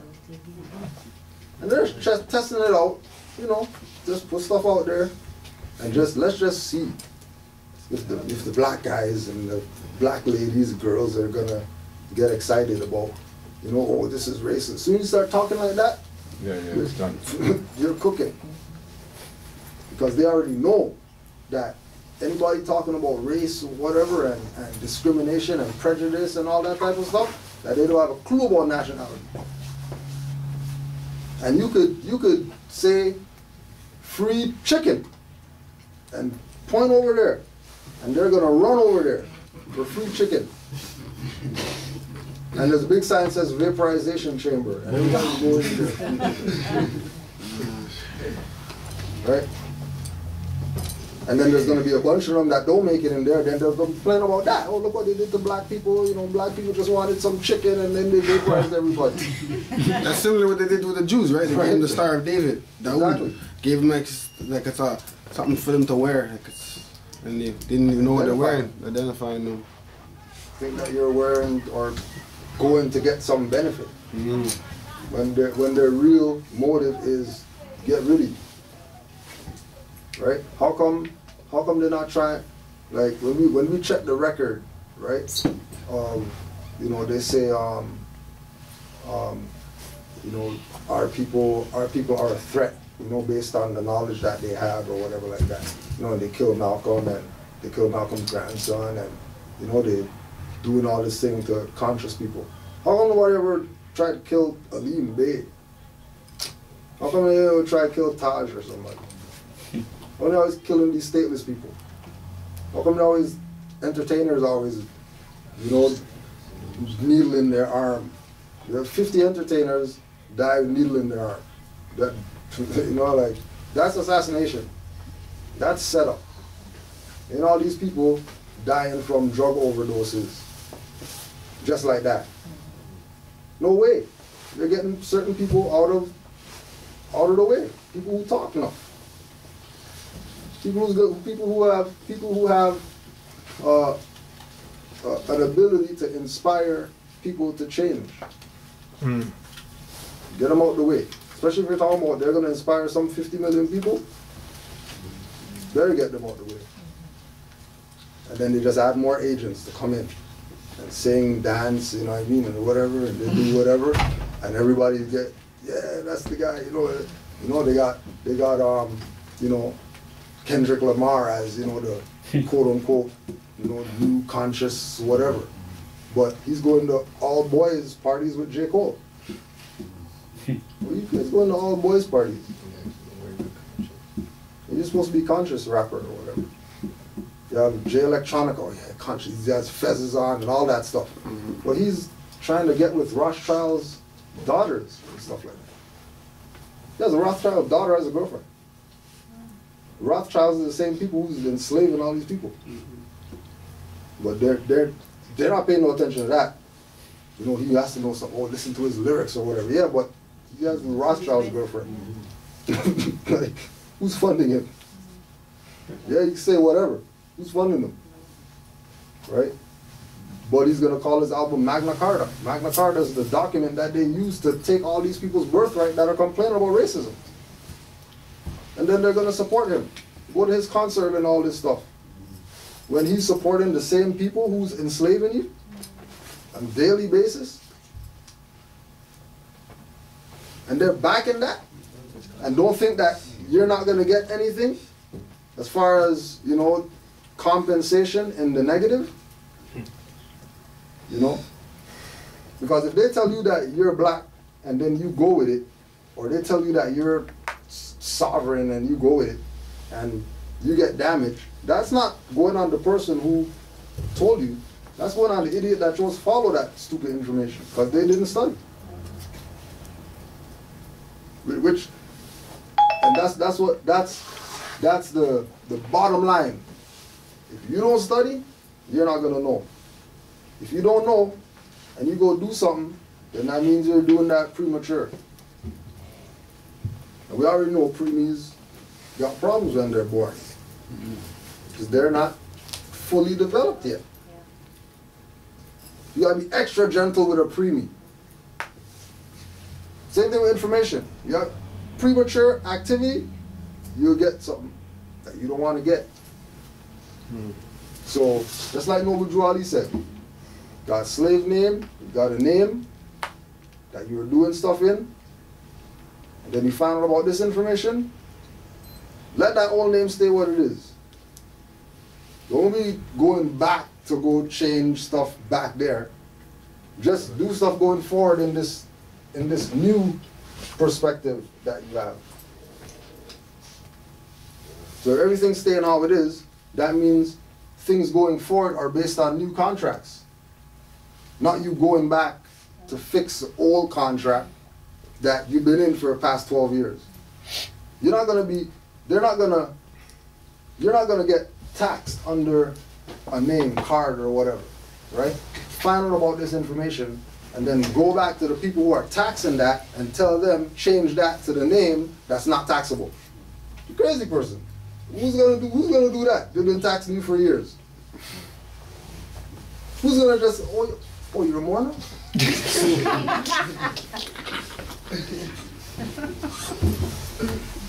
God damn it, we gotta stop that. They're not doing that. Right? Because they're not going back to the caves to go live. Like, they're not going back to Europe. They're not going back to the caves to go live. They're here. So since they're here, we need to start doing what we're supposed to be doing. And don't even worry about what they're doing. Because what they're doing only affects people who don't have this. It's the only people that whatever they do affects.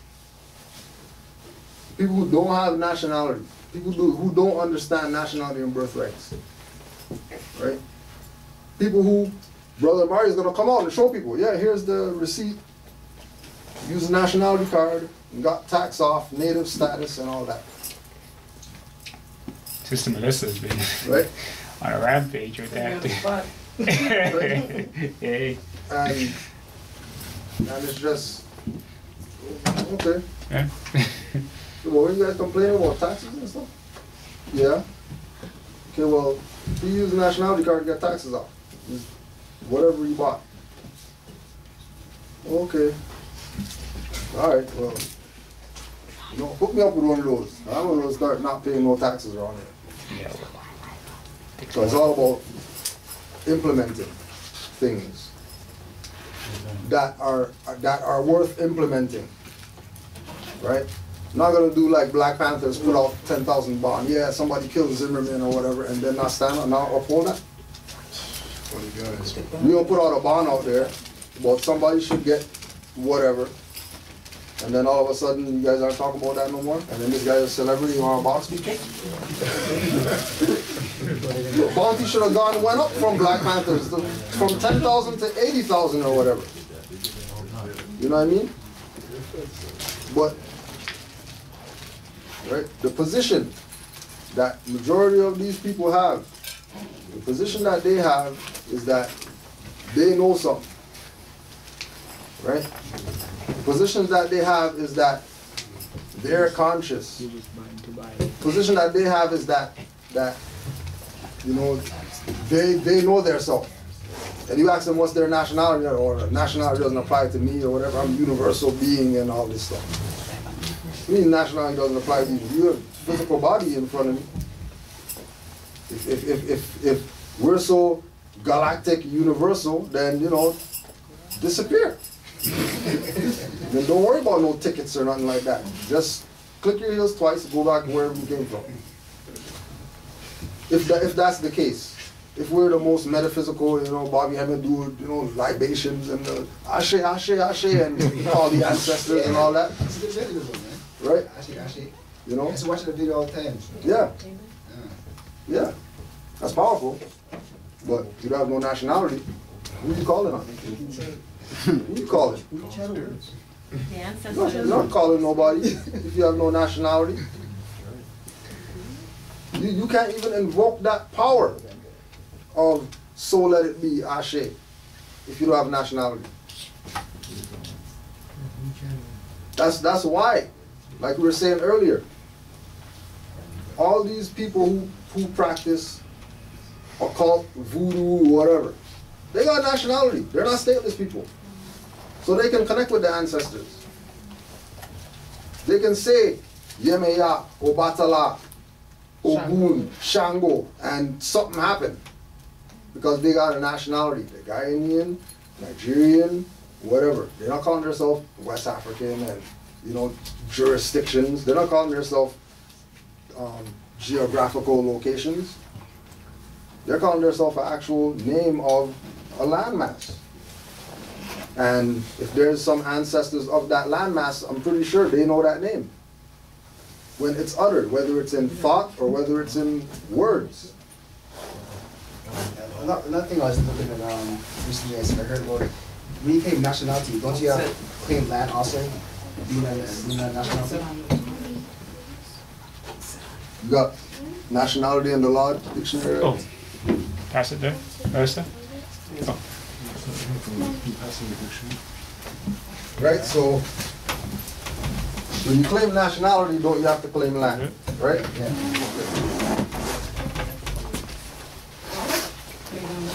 Are you really sovereign to the land, which is kind of the land, Right? So,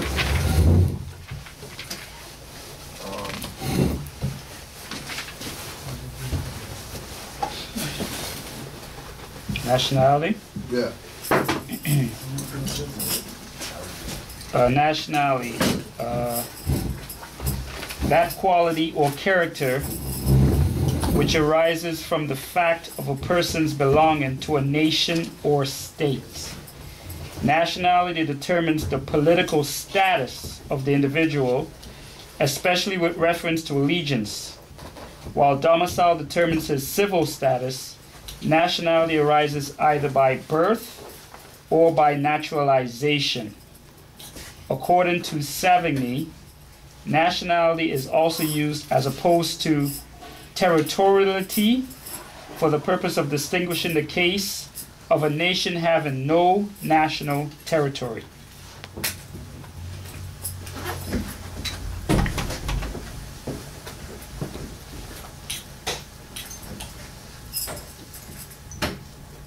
Right?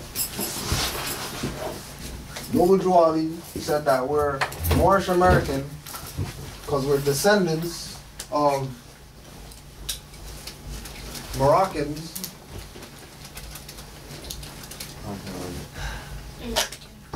born in America, right?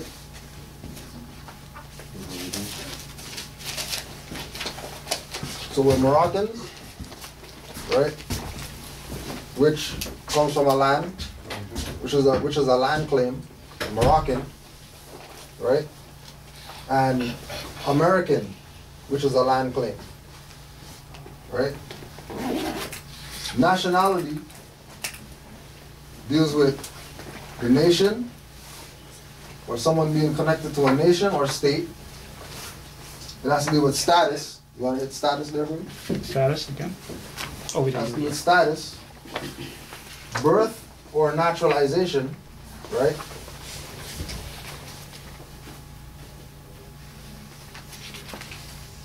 Right? Birth deals with land. Okay? And national territory. And territory has to do with land. Okay. Right? And status? So nationality is absolutely connected to land, right? Now, when we were talking about earlier with the tickets, right? nationality sets the order to distinguish or to solidify status, right? Status. Standing state or condition. Reynolds versus Pennsylvania Oil. Okay. The legal relation of individual to rest of the community. The rights, duties, capacities, and incapacities which determine a person to a given class. A legal personal relationship, not temporary in its nature, nor terminable at the mere will of the parties, with which their persons and the state are concerned. It also means estate, because it signifies the condition or circumstances in which one stands with regard to his property. Right? Nationality of Moorish American, which American,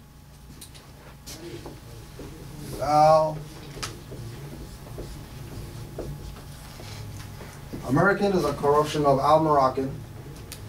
Al-Moroccan,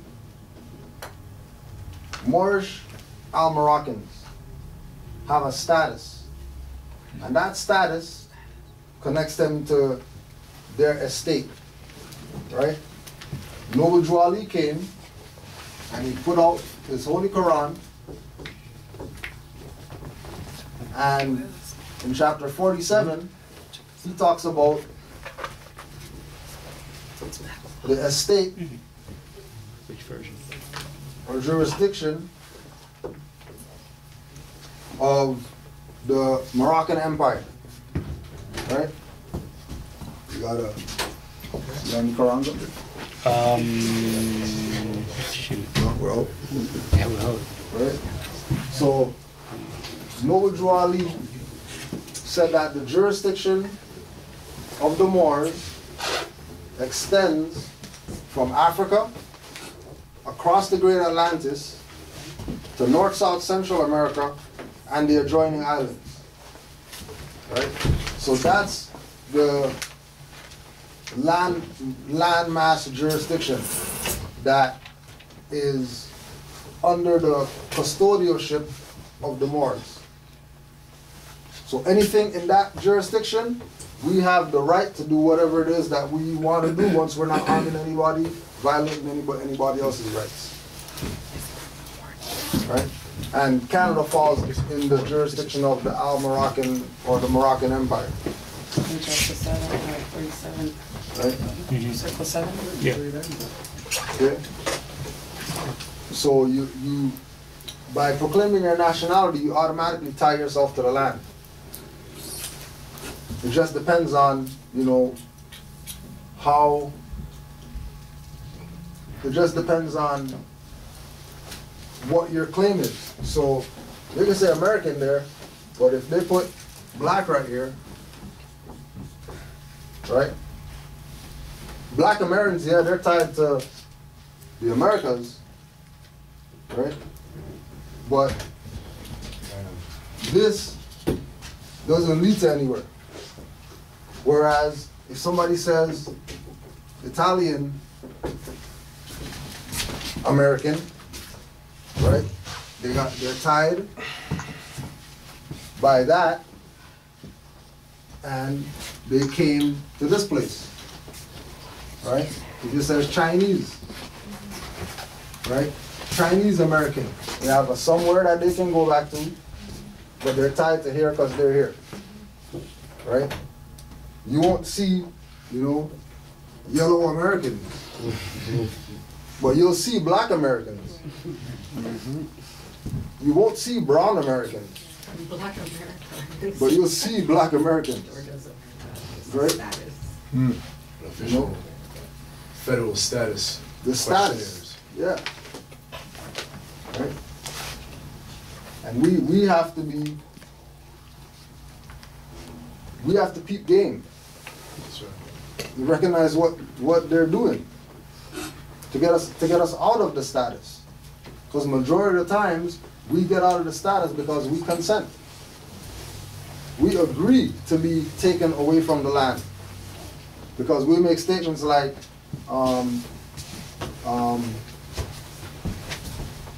the white man did something. Brother, if we know, oh yeah, you can look up free. Oh, free. Oh, Free white. It should be in there. Sure. Yeah. Okay, one second. White man. Brown Free white color, right? person. Yeah. Right?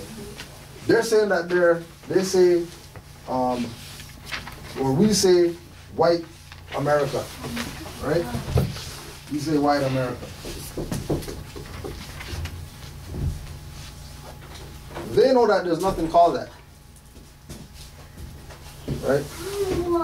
They also know that once we talk like this, black, yellow, black, white, orange people, whatever, right? Well, as soon as we talk like that, they already know that we don't have it here, and they're already thinking about, oh, where could I go this year off this guy? Where could I go this year off this guy? Right? So as soon, it's not even, you know, a minute of thinking. They've been so trained that all they have to do is find that car outside and just put this yellow thing right here, and they're gonna go pay. We're not questioning anything. They just go pay. They not fight it, even though on the back says, you know, if you have a dispute or whatever, you know, check here and send this in and fight. People still don't fight. They just go pay. Right? And then we're paying for that. And then we're paying for all this other stuff that, you know, we don't need, has nothing to do with us. Right? Funding these people billions of dollars every year. Just go Google black spending. Billions. But we're supposed to be poor people that don't have nothing. But we're spending billions on stuff. Right? How are we spending billions and we have nothing? Right? Nobody else is complaining. There's no other people's spending budget up there. As far as over here. What do Chinese people spend in America? They don't, because they take everything back to China that they get from here. They're not chilling here. This is their place where they come, make their whatever, go back to where they come from with what they made here. And then everything that we fund is those people who take everything back. And they build up their economy over there. And we're here with nothing, wanting to know, how come we have nothing? Because we're the rapee for everybody on the planet. Everybody's gonna come over in our land, rape it off, and we get nothing in our own land. And we're paying taxes for it. Even though brother said, you know, you show a card and not pay tax, but you know, nobody not listen to Moors, you know, listen to SETI and all these people talk foolishness. Right? You have free white persons? Free white person. Free white persons. So remember, go ahead. Black, yellow, white people don't exist. Right? But black and white statuses exist. And somebody can have a status as black and a status as white. But that is irrelevant when it comes to their skin complexion. Has nothing to do with their skin complexion. So as soon as you hear somebody who doesn't look like us say that they're white, they're talking about their status in society. Right? And then the law dictionary breaks down who's qualified to be free white people. Not just white people, but free white people. Because you notice that people who call themselves white or that we identify as white, we don't put free next to it. Right? Which means that they're, you know, if you're not free, then obviously you're a slave. Right? So free white people. Free white persons. referred to in Naturalization Act as amended by Act July 14th, 1870, has meaning naturally given to it when first used in Statute 103, Section 3, meaning all persons belonging to the European races then commonly counted as white, and their descendants, including such descendants in other countries to which they have immigrated. It includes all European Jews who or less intermixed with peoples of Celtic, Scandinavian, Teutonic, Iberian, Latin, Greek, and Slavic descent.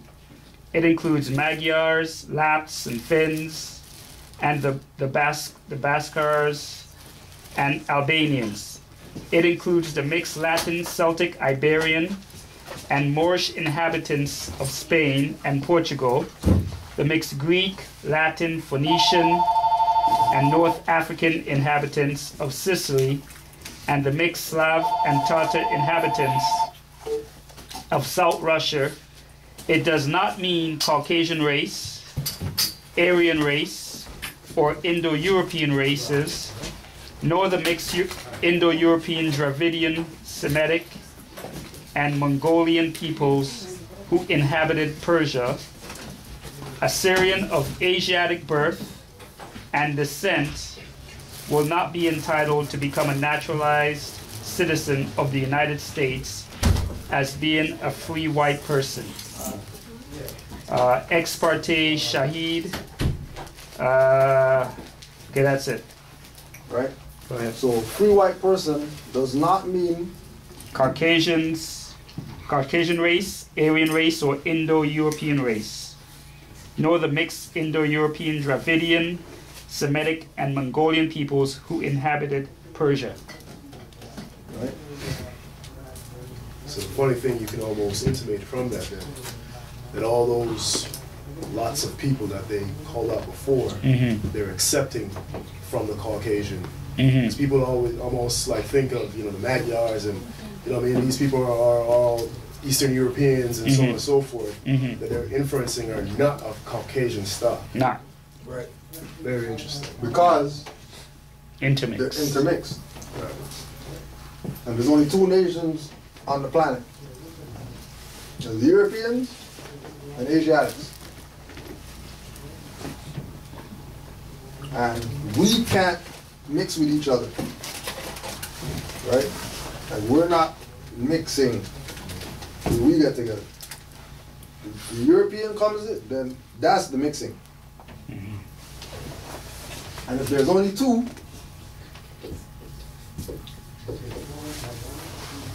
right? If there's only two races, then one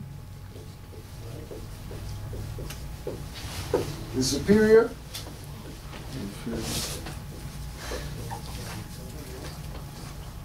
and one subordinate. And in 2014, these roles have been reversed. And our job is to put that back how it's supposed to be. Not so that we can claim to be superior and treat some people as subordinate, but so that we can have the status that our ancient foremothers and forefathers had, so we don't have to be subject to other people's whatever it is that they think that they can do to people who look like us. But that's all it's based on. Who has the status, who doesn't have the status. And if they're claiming status of white, and we're claiming the status of Moors, then there's obviously going to be a clash. Right? Because their law books, their stuff says that free white person does not mean Caucasian race. And they would never call themselves free white people, but they'll call themselves white people. And push like they're free. They'll exercise like they're free. Right? They'll exercise like they have the jurisdictional power to tax people. Right? they'll exercise like they have authority over you in your own land. Right? So 360. Regard ticket, if you're not looking at 5,000 or something like that, just something you got out here, deal with that. You might even be able to go in there, get yourself deal or whatever, you bring that down, because you know it's all about fiat. And you know you can use some of this stuff to let them know, if I'm paying this, then you know I'm gonna do it on these terms or whatever. Right?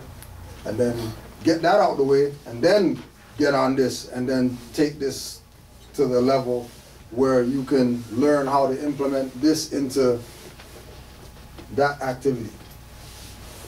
Because, trust me, you can print out the stuff, give it to you, fill it in or whatever, yeah, you send it in, but if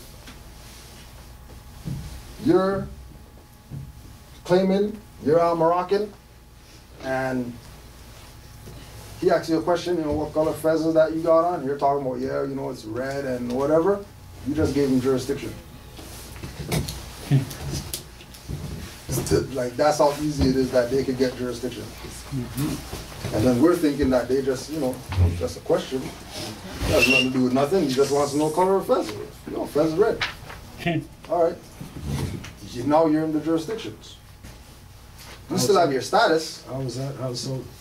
Because the answer is yours. The question is his. So if you're giving an answer, that means you're subordinate to the person asking the question. And you still haven't determined status. And status has been, because you're answering questions before you ask him what, you didn't put your status up. Like, you know, for the record, Kudjo Adwa L. What's your status, Your Honor? What's your nationality? They might tell you, I'm Canadian.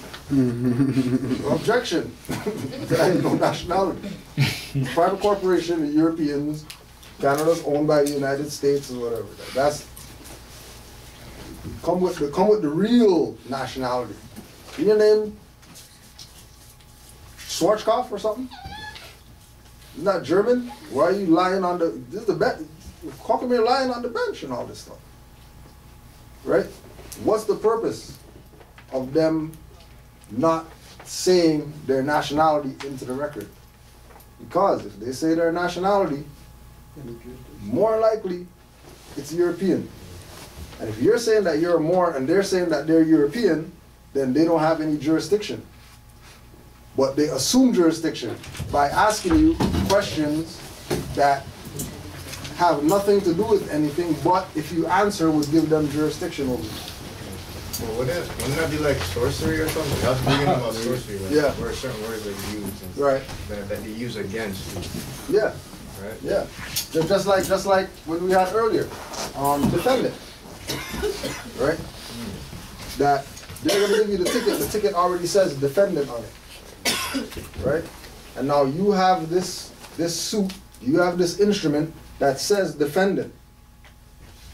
And then you have the mentality as Negro black color that, you know, you lost because you already got the ticket. Which is what the point of the whole thing was. In even giving you that. To get you in the mentality of thinking down here.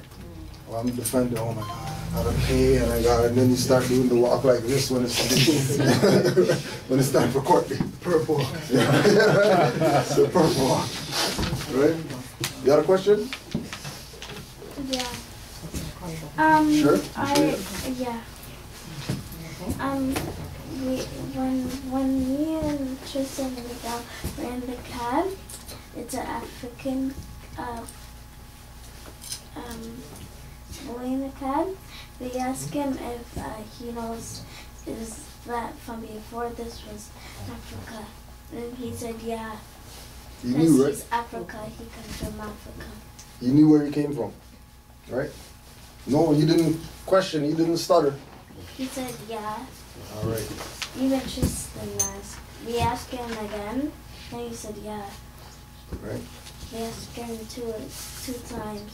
So he knows. What do you know? What's your nationality? What are you? North American. Oh, okay. And you know how old are you? Huh? How old are you? 8. You know your nationality. Yeah.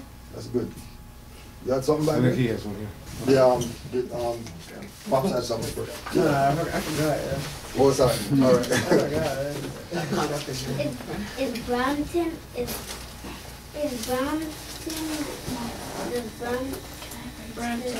does Brampton has bad people? Sometimes. There's bad people everywhere. But you just keep being good, okay? I'm the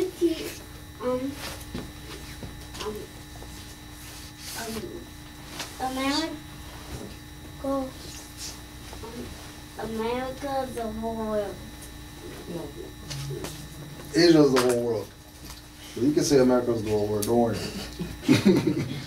According to YouTube, America's the whole world. You know? For real. Anybody else got any more questions or comments? Anything to put out there? Alright, so once again, if we have any issues that we're dealing with, those people out there putting stuff on your car, pulling you over and all that stuff, if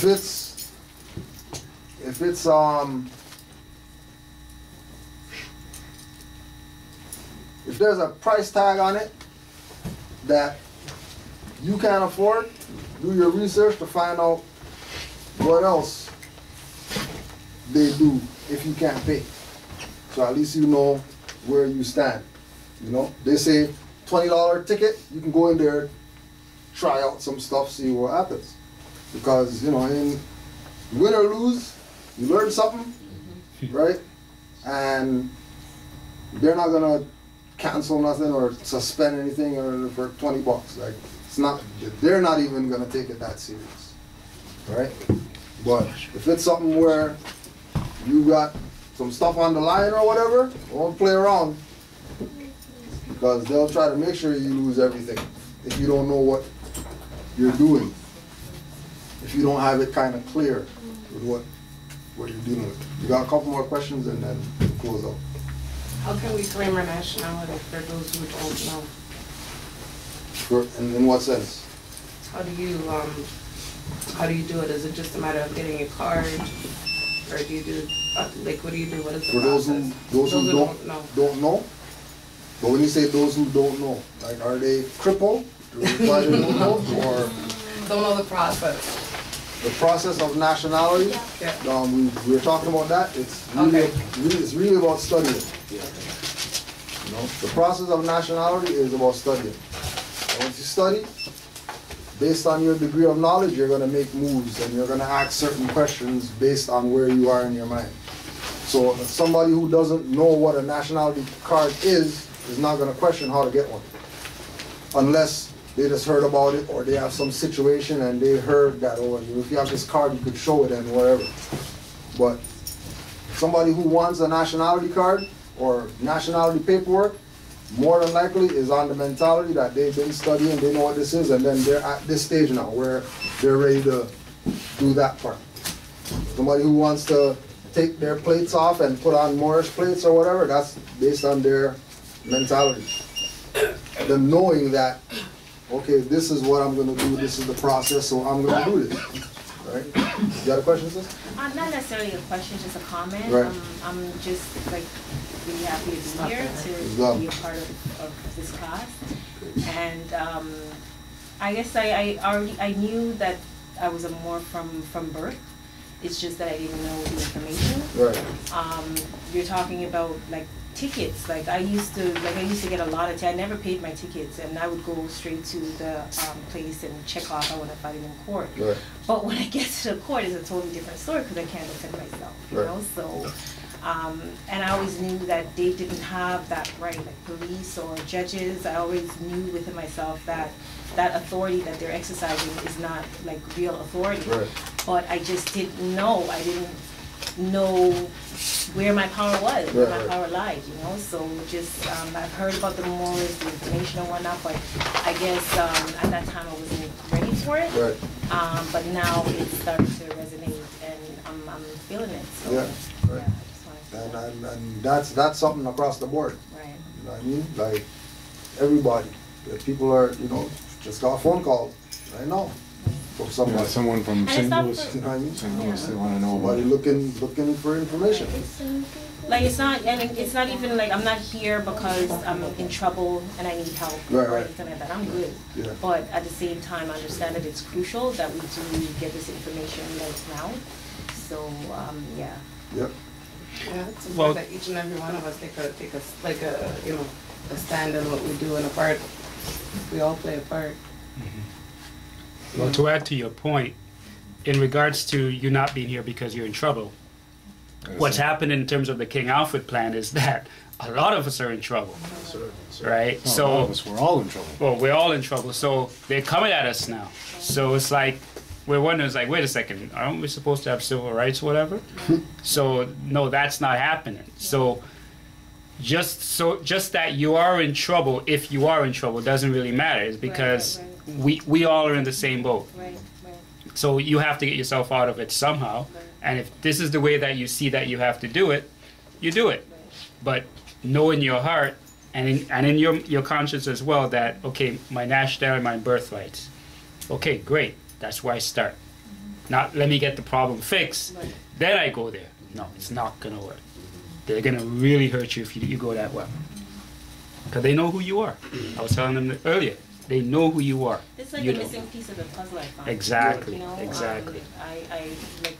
I do a lot of different studies in a lot of different areas, but I find like this is the icing on the cake. Like this is what really gives you that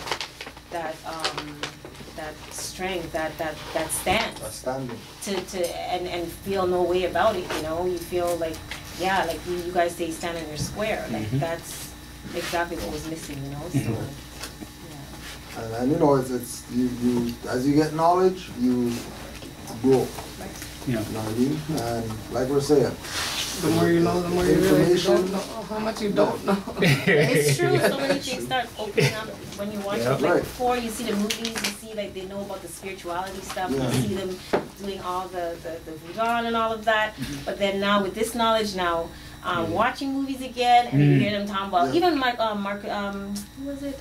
Martin Luther King's speech. Oh. Yeah. Where he was, I was like, oh my gosh, when he said, oh, you know, Been the to the meaning of mountaintop? word black Yeah. and the meaning of the word white, and if you only knew, like all these things are now starting Yeah, to now, like right. come to the surface. You And know? that's what That's what he got did. Yeah, that's what the Moorish information is. That's what it is. You know what I mean? It's the gap filler, right? Puts things in perspective.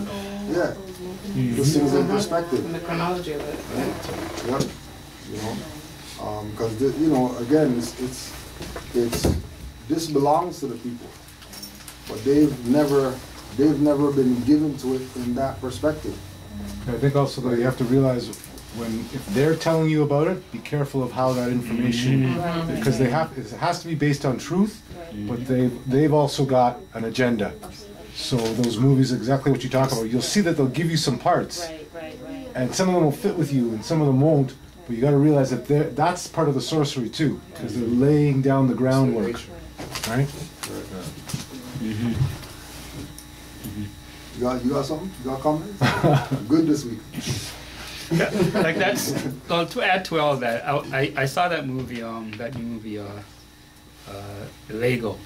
Yeah, somebody was telling about that this morning. Oh yeah, we saw that on my iPod, the trailer. Okay. Trailer? Yeah, it's I saw it on my trailer. Yeah. We saw it on my trailer. Okay. I saw like it the on God. So it's like in a movie they killed God. And God was Morgan Freeman, like a dark-skinned brother, whatever, a Moor. God died. Like. He was the God in the Lego movie? Yeah, Morgan Freeman. Yeah. No, you see, what I've realized too with a lot of the children's movies, what I think I've realized is God dies. I realize that what they're doing is they are imprinting in the youth that is coming up all of that stuff, right? So what happens is they own it. They don't know what they're owning, but that's what they start to. That's what they're telling us, right? And that's why all of us as older people, that's why we're here right now. Because the spirits are speaking to us and telling us we better wake up, those of us that can listen, right? The children are being told it's over in their certain ways, right? Because their brains are developed too, but they haven't grown into it yet. But they're going to school refusing to be indoctrinated, you know, some of them anyways, especially our children. They just go to school and refuse the program. Yes. And ask more questions. So, you know, we're in interesting times. Even the cartoons that we grew up on watching. Oh, 100%. When you look back at it, you realize, but you see, that's the thing. You're not at the level back then to have understood what they're doing. But that's all the stuff that they were putting down, so that later you then accepted what they were telling you, whether you knew it or not. And that's the dangerous part. That's why when I look now at children's movies now, you can see, you're like, what the?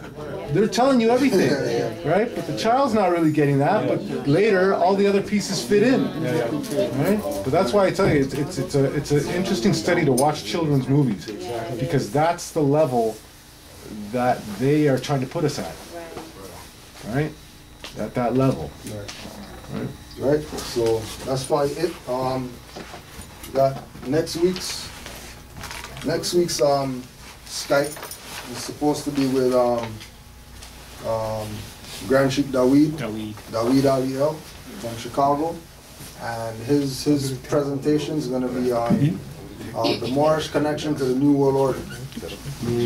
Right? So, I've been good, right? So we can get a perspective, right? As our connection to that. Some silver pieces. And that, you know, New World Order is not, you know, something we're worried about, because New World Order is really our world order that they got, and then they're pushing it as theirs because we don't know that it's ours. Because, you know, all the Masons, all those guys, they got fezzes on, and they know Allah and all that stuff, and people think they're Christians when they're really Muslims in secret, right? So, because that's all they were taught.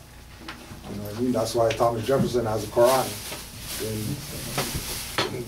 the White House. They all have like Islam is a true religion or Muslim, or I know there's Muslim and Muslim or something. Yeah.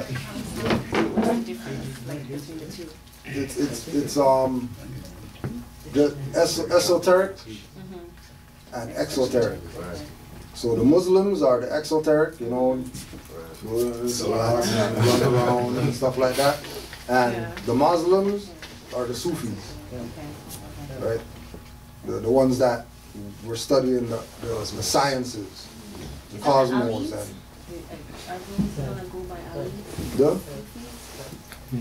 just that's just a esoteric branch.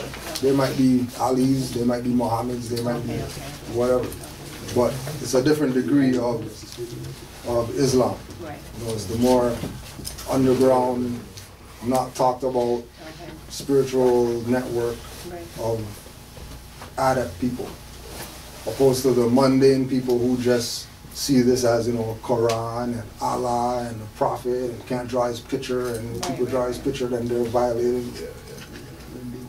But I start to realize that a lot of that was to discredit this.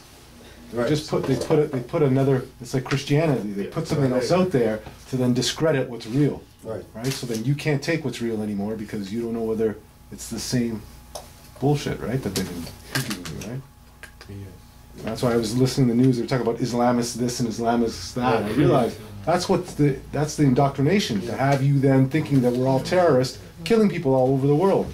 The war is always with the Islamists somewhere, right? Who are these people?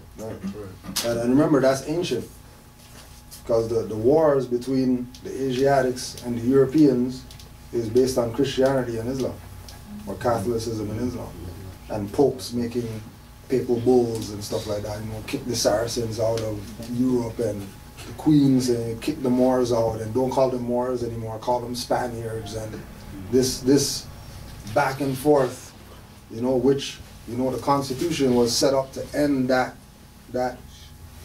clashing, right? And everybody's supposed to be, you know, clean slate, right?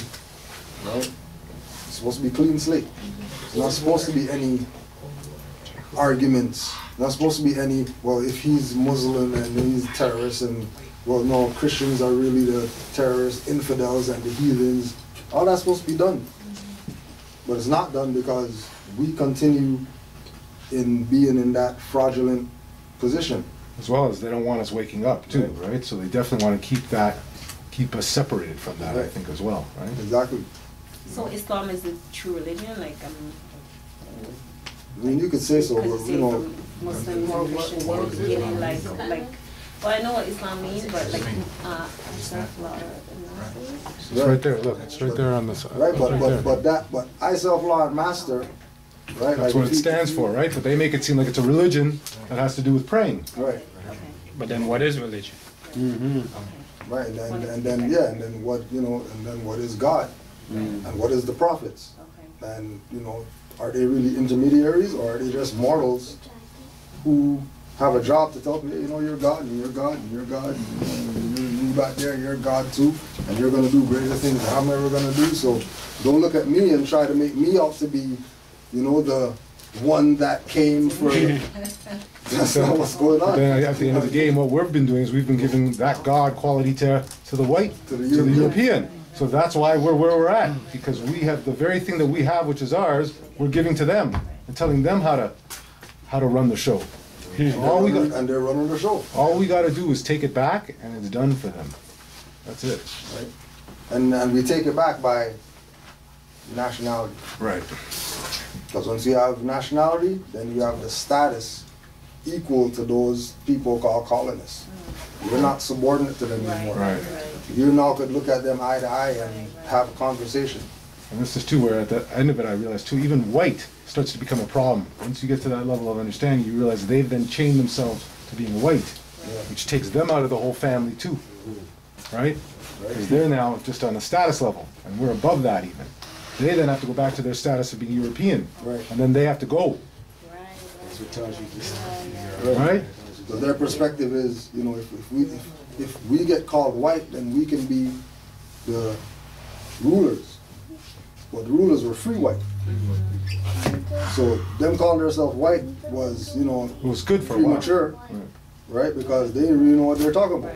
They just said, oh, if the people who are in control of all the knowledge or whatever are called a secret white brotherhood, then why don't we adopt that name as white so we can pose as the secret white brotherhood? You know, because, you know, we have the skin to back up that, you know, we're the white people. And then those guys have the skin to back up that they're the black people. But, you know, from a sorcery perspective, those people are putting themselves in hell. That's right. And we're putting ourselves in heaven. And we're going to let them help us go to heaven while they stay in hell. Hoping that they can make it to heaven just one time, you know, when all you gotta do is just change the status. And then you're in heaven automatically. And this is why I realized, when I started to look at it, I realized that this was something, when they talk about the prophets, them knowing about the future, the past, and the present, all in the same. So they already knew about this. So this is something that's been already preordained. They knew that the very thing that they were doing was going to eventually come back on them, right? But we've got to wake up. And that's the main thing that they're hoping. The main thing that they're hoping is that we don't wake up. The main thing they're hoping is that, you know, this thing called Moorish, whatever, stays in this little corner over here. That's right. And, you know, everybody else runs from it because they think that it's a religion, and we've trained them so well to be against religion that as soon as the Moor stands up, they're going to be like, oh, no, I don't want this dude. Because those are Muslims and they have whatever. Right? But then it comes back to the same thing about studying. And, you know, if people study, they would already know what the game is. It wouldn't be a secret. It's like we're the elephant. Right? Yeah. The Moors are the elephant in the room, right? And then the elephants are, you know, North Africa and Hannibal going over the Alps with the elephants or whatever. So they're talking to people when they have little commercials, drinking and driving elephants in the room and stuff. They're telling people stuff. But stuff is going over people's head because they're not studying. They want to watch debates. These good guys debate about who's right, who's wrong, or whatever. But there's no solution. It's just, yeah, black power, and everybody goes home after the debate, and then getting pulled over, showing licenses, getting tickets, you know what I mean, paying taxes. Who I have to worry about, or are these people going to come take my children because I didn't get a birth certificate, and now I have to go get a birth certificate because when it got, their colors on. you know, like everything's already been laid down, right? Farrakhan has nationality. He knows what's up. It's not. That's why his name is Farrakhan. That's why he's not X like all the other idiots. That's why Elijah was not X like everybody else. That's why Malcolm said, I know X. El Hajj, Malik El Shabazz. Right? So Khalid Muhammad came out, said, I'm a Moor. And then they killed him. So he gave up the secret of what's going on. Right?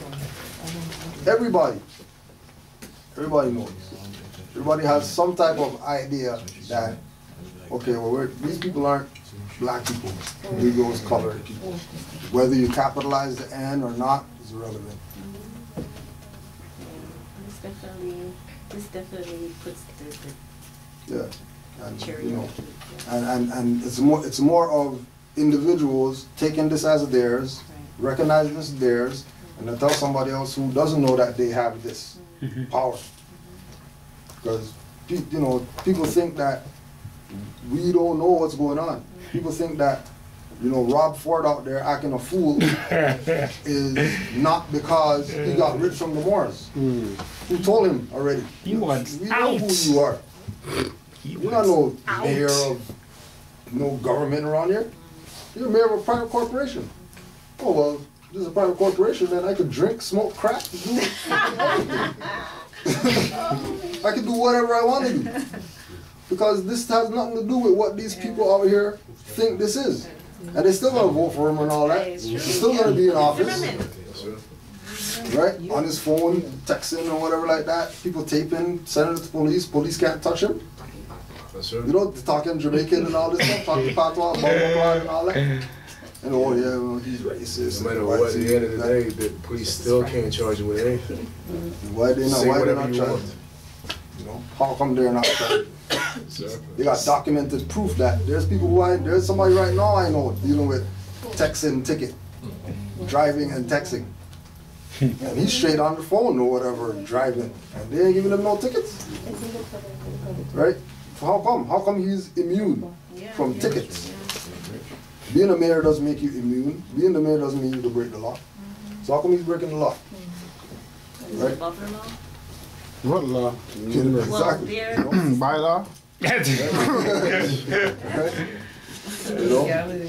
If everybody is giving him the energy of the Mayor Ford, whether he's doing positive or negative, Mayor Ford, ain't no different than Rothschild. You know? Or Zimmerman does the same thing. Zimmerman, whoever. You know, Getting people they're just bathing. They got waterfalls of energy coming to them. Like, where am I going to put all this? Like, okay. They'll put some in a bag, save some for later. Where they just got energy from people. And then they're taking that energy, they're applying it to their whatever it is, and then they rule. And people are left with nothing, complaining. And they don't want to hear what Moors saying. Because, you know, all Moors get arrested, that's it. But, you know, there's 100 million Moors out there who they beat tickets. They go to court, beat up courts. They go to court, beat up court so much, the court shut down, people go in there, have court, doors locked, they can't go to court. Yeah. Just because some Moors went to court and stood up on their square or whatever. Right? That only happens if people take this as theirs and not look at it as, you know, Kudjo's stuff and Amari's stuff and this is people's stuff. This is for them to take. It's for them to claim it, just like everything. You drop $100. Mm-hmm, right, yeah. If you even notice, you claim it. I might tell you if I'm, modest and, oh, you dropped 100 or whatever, but more likely, I'm just, wait. Who else seen this? And then you and that guy is looking at the 100 like, who noticed it, right? Who notices it, then I got it. Notice. 60-40? 60-40? Right? So we'll thank everybody. We're just we're gonna close out.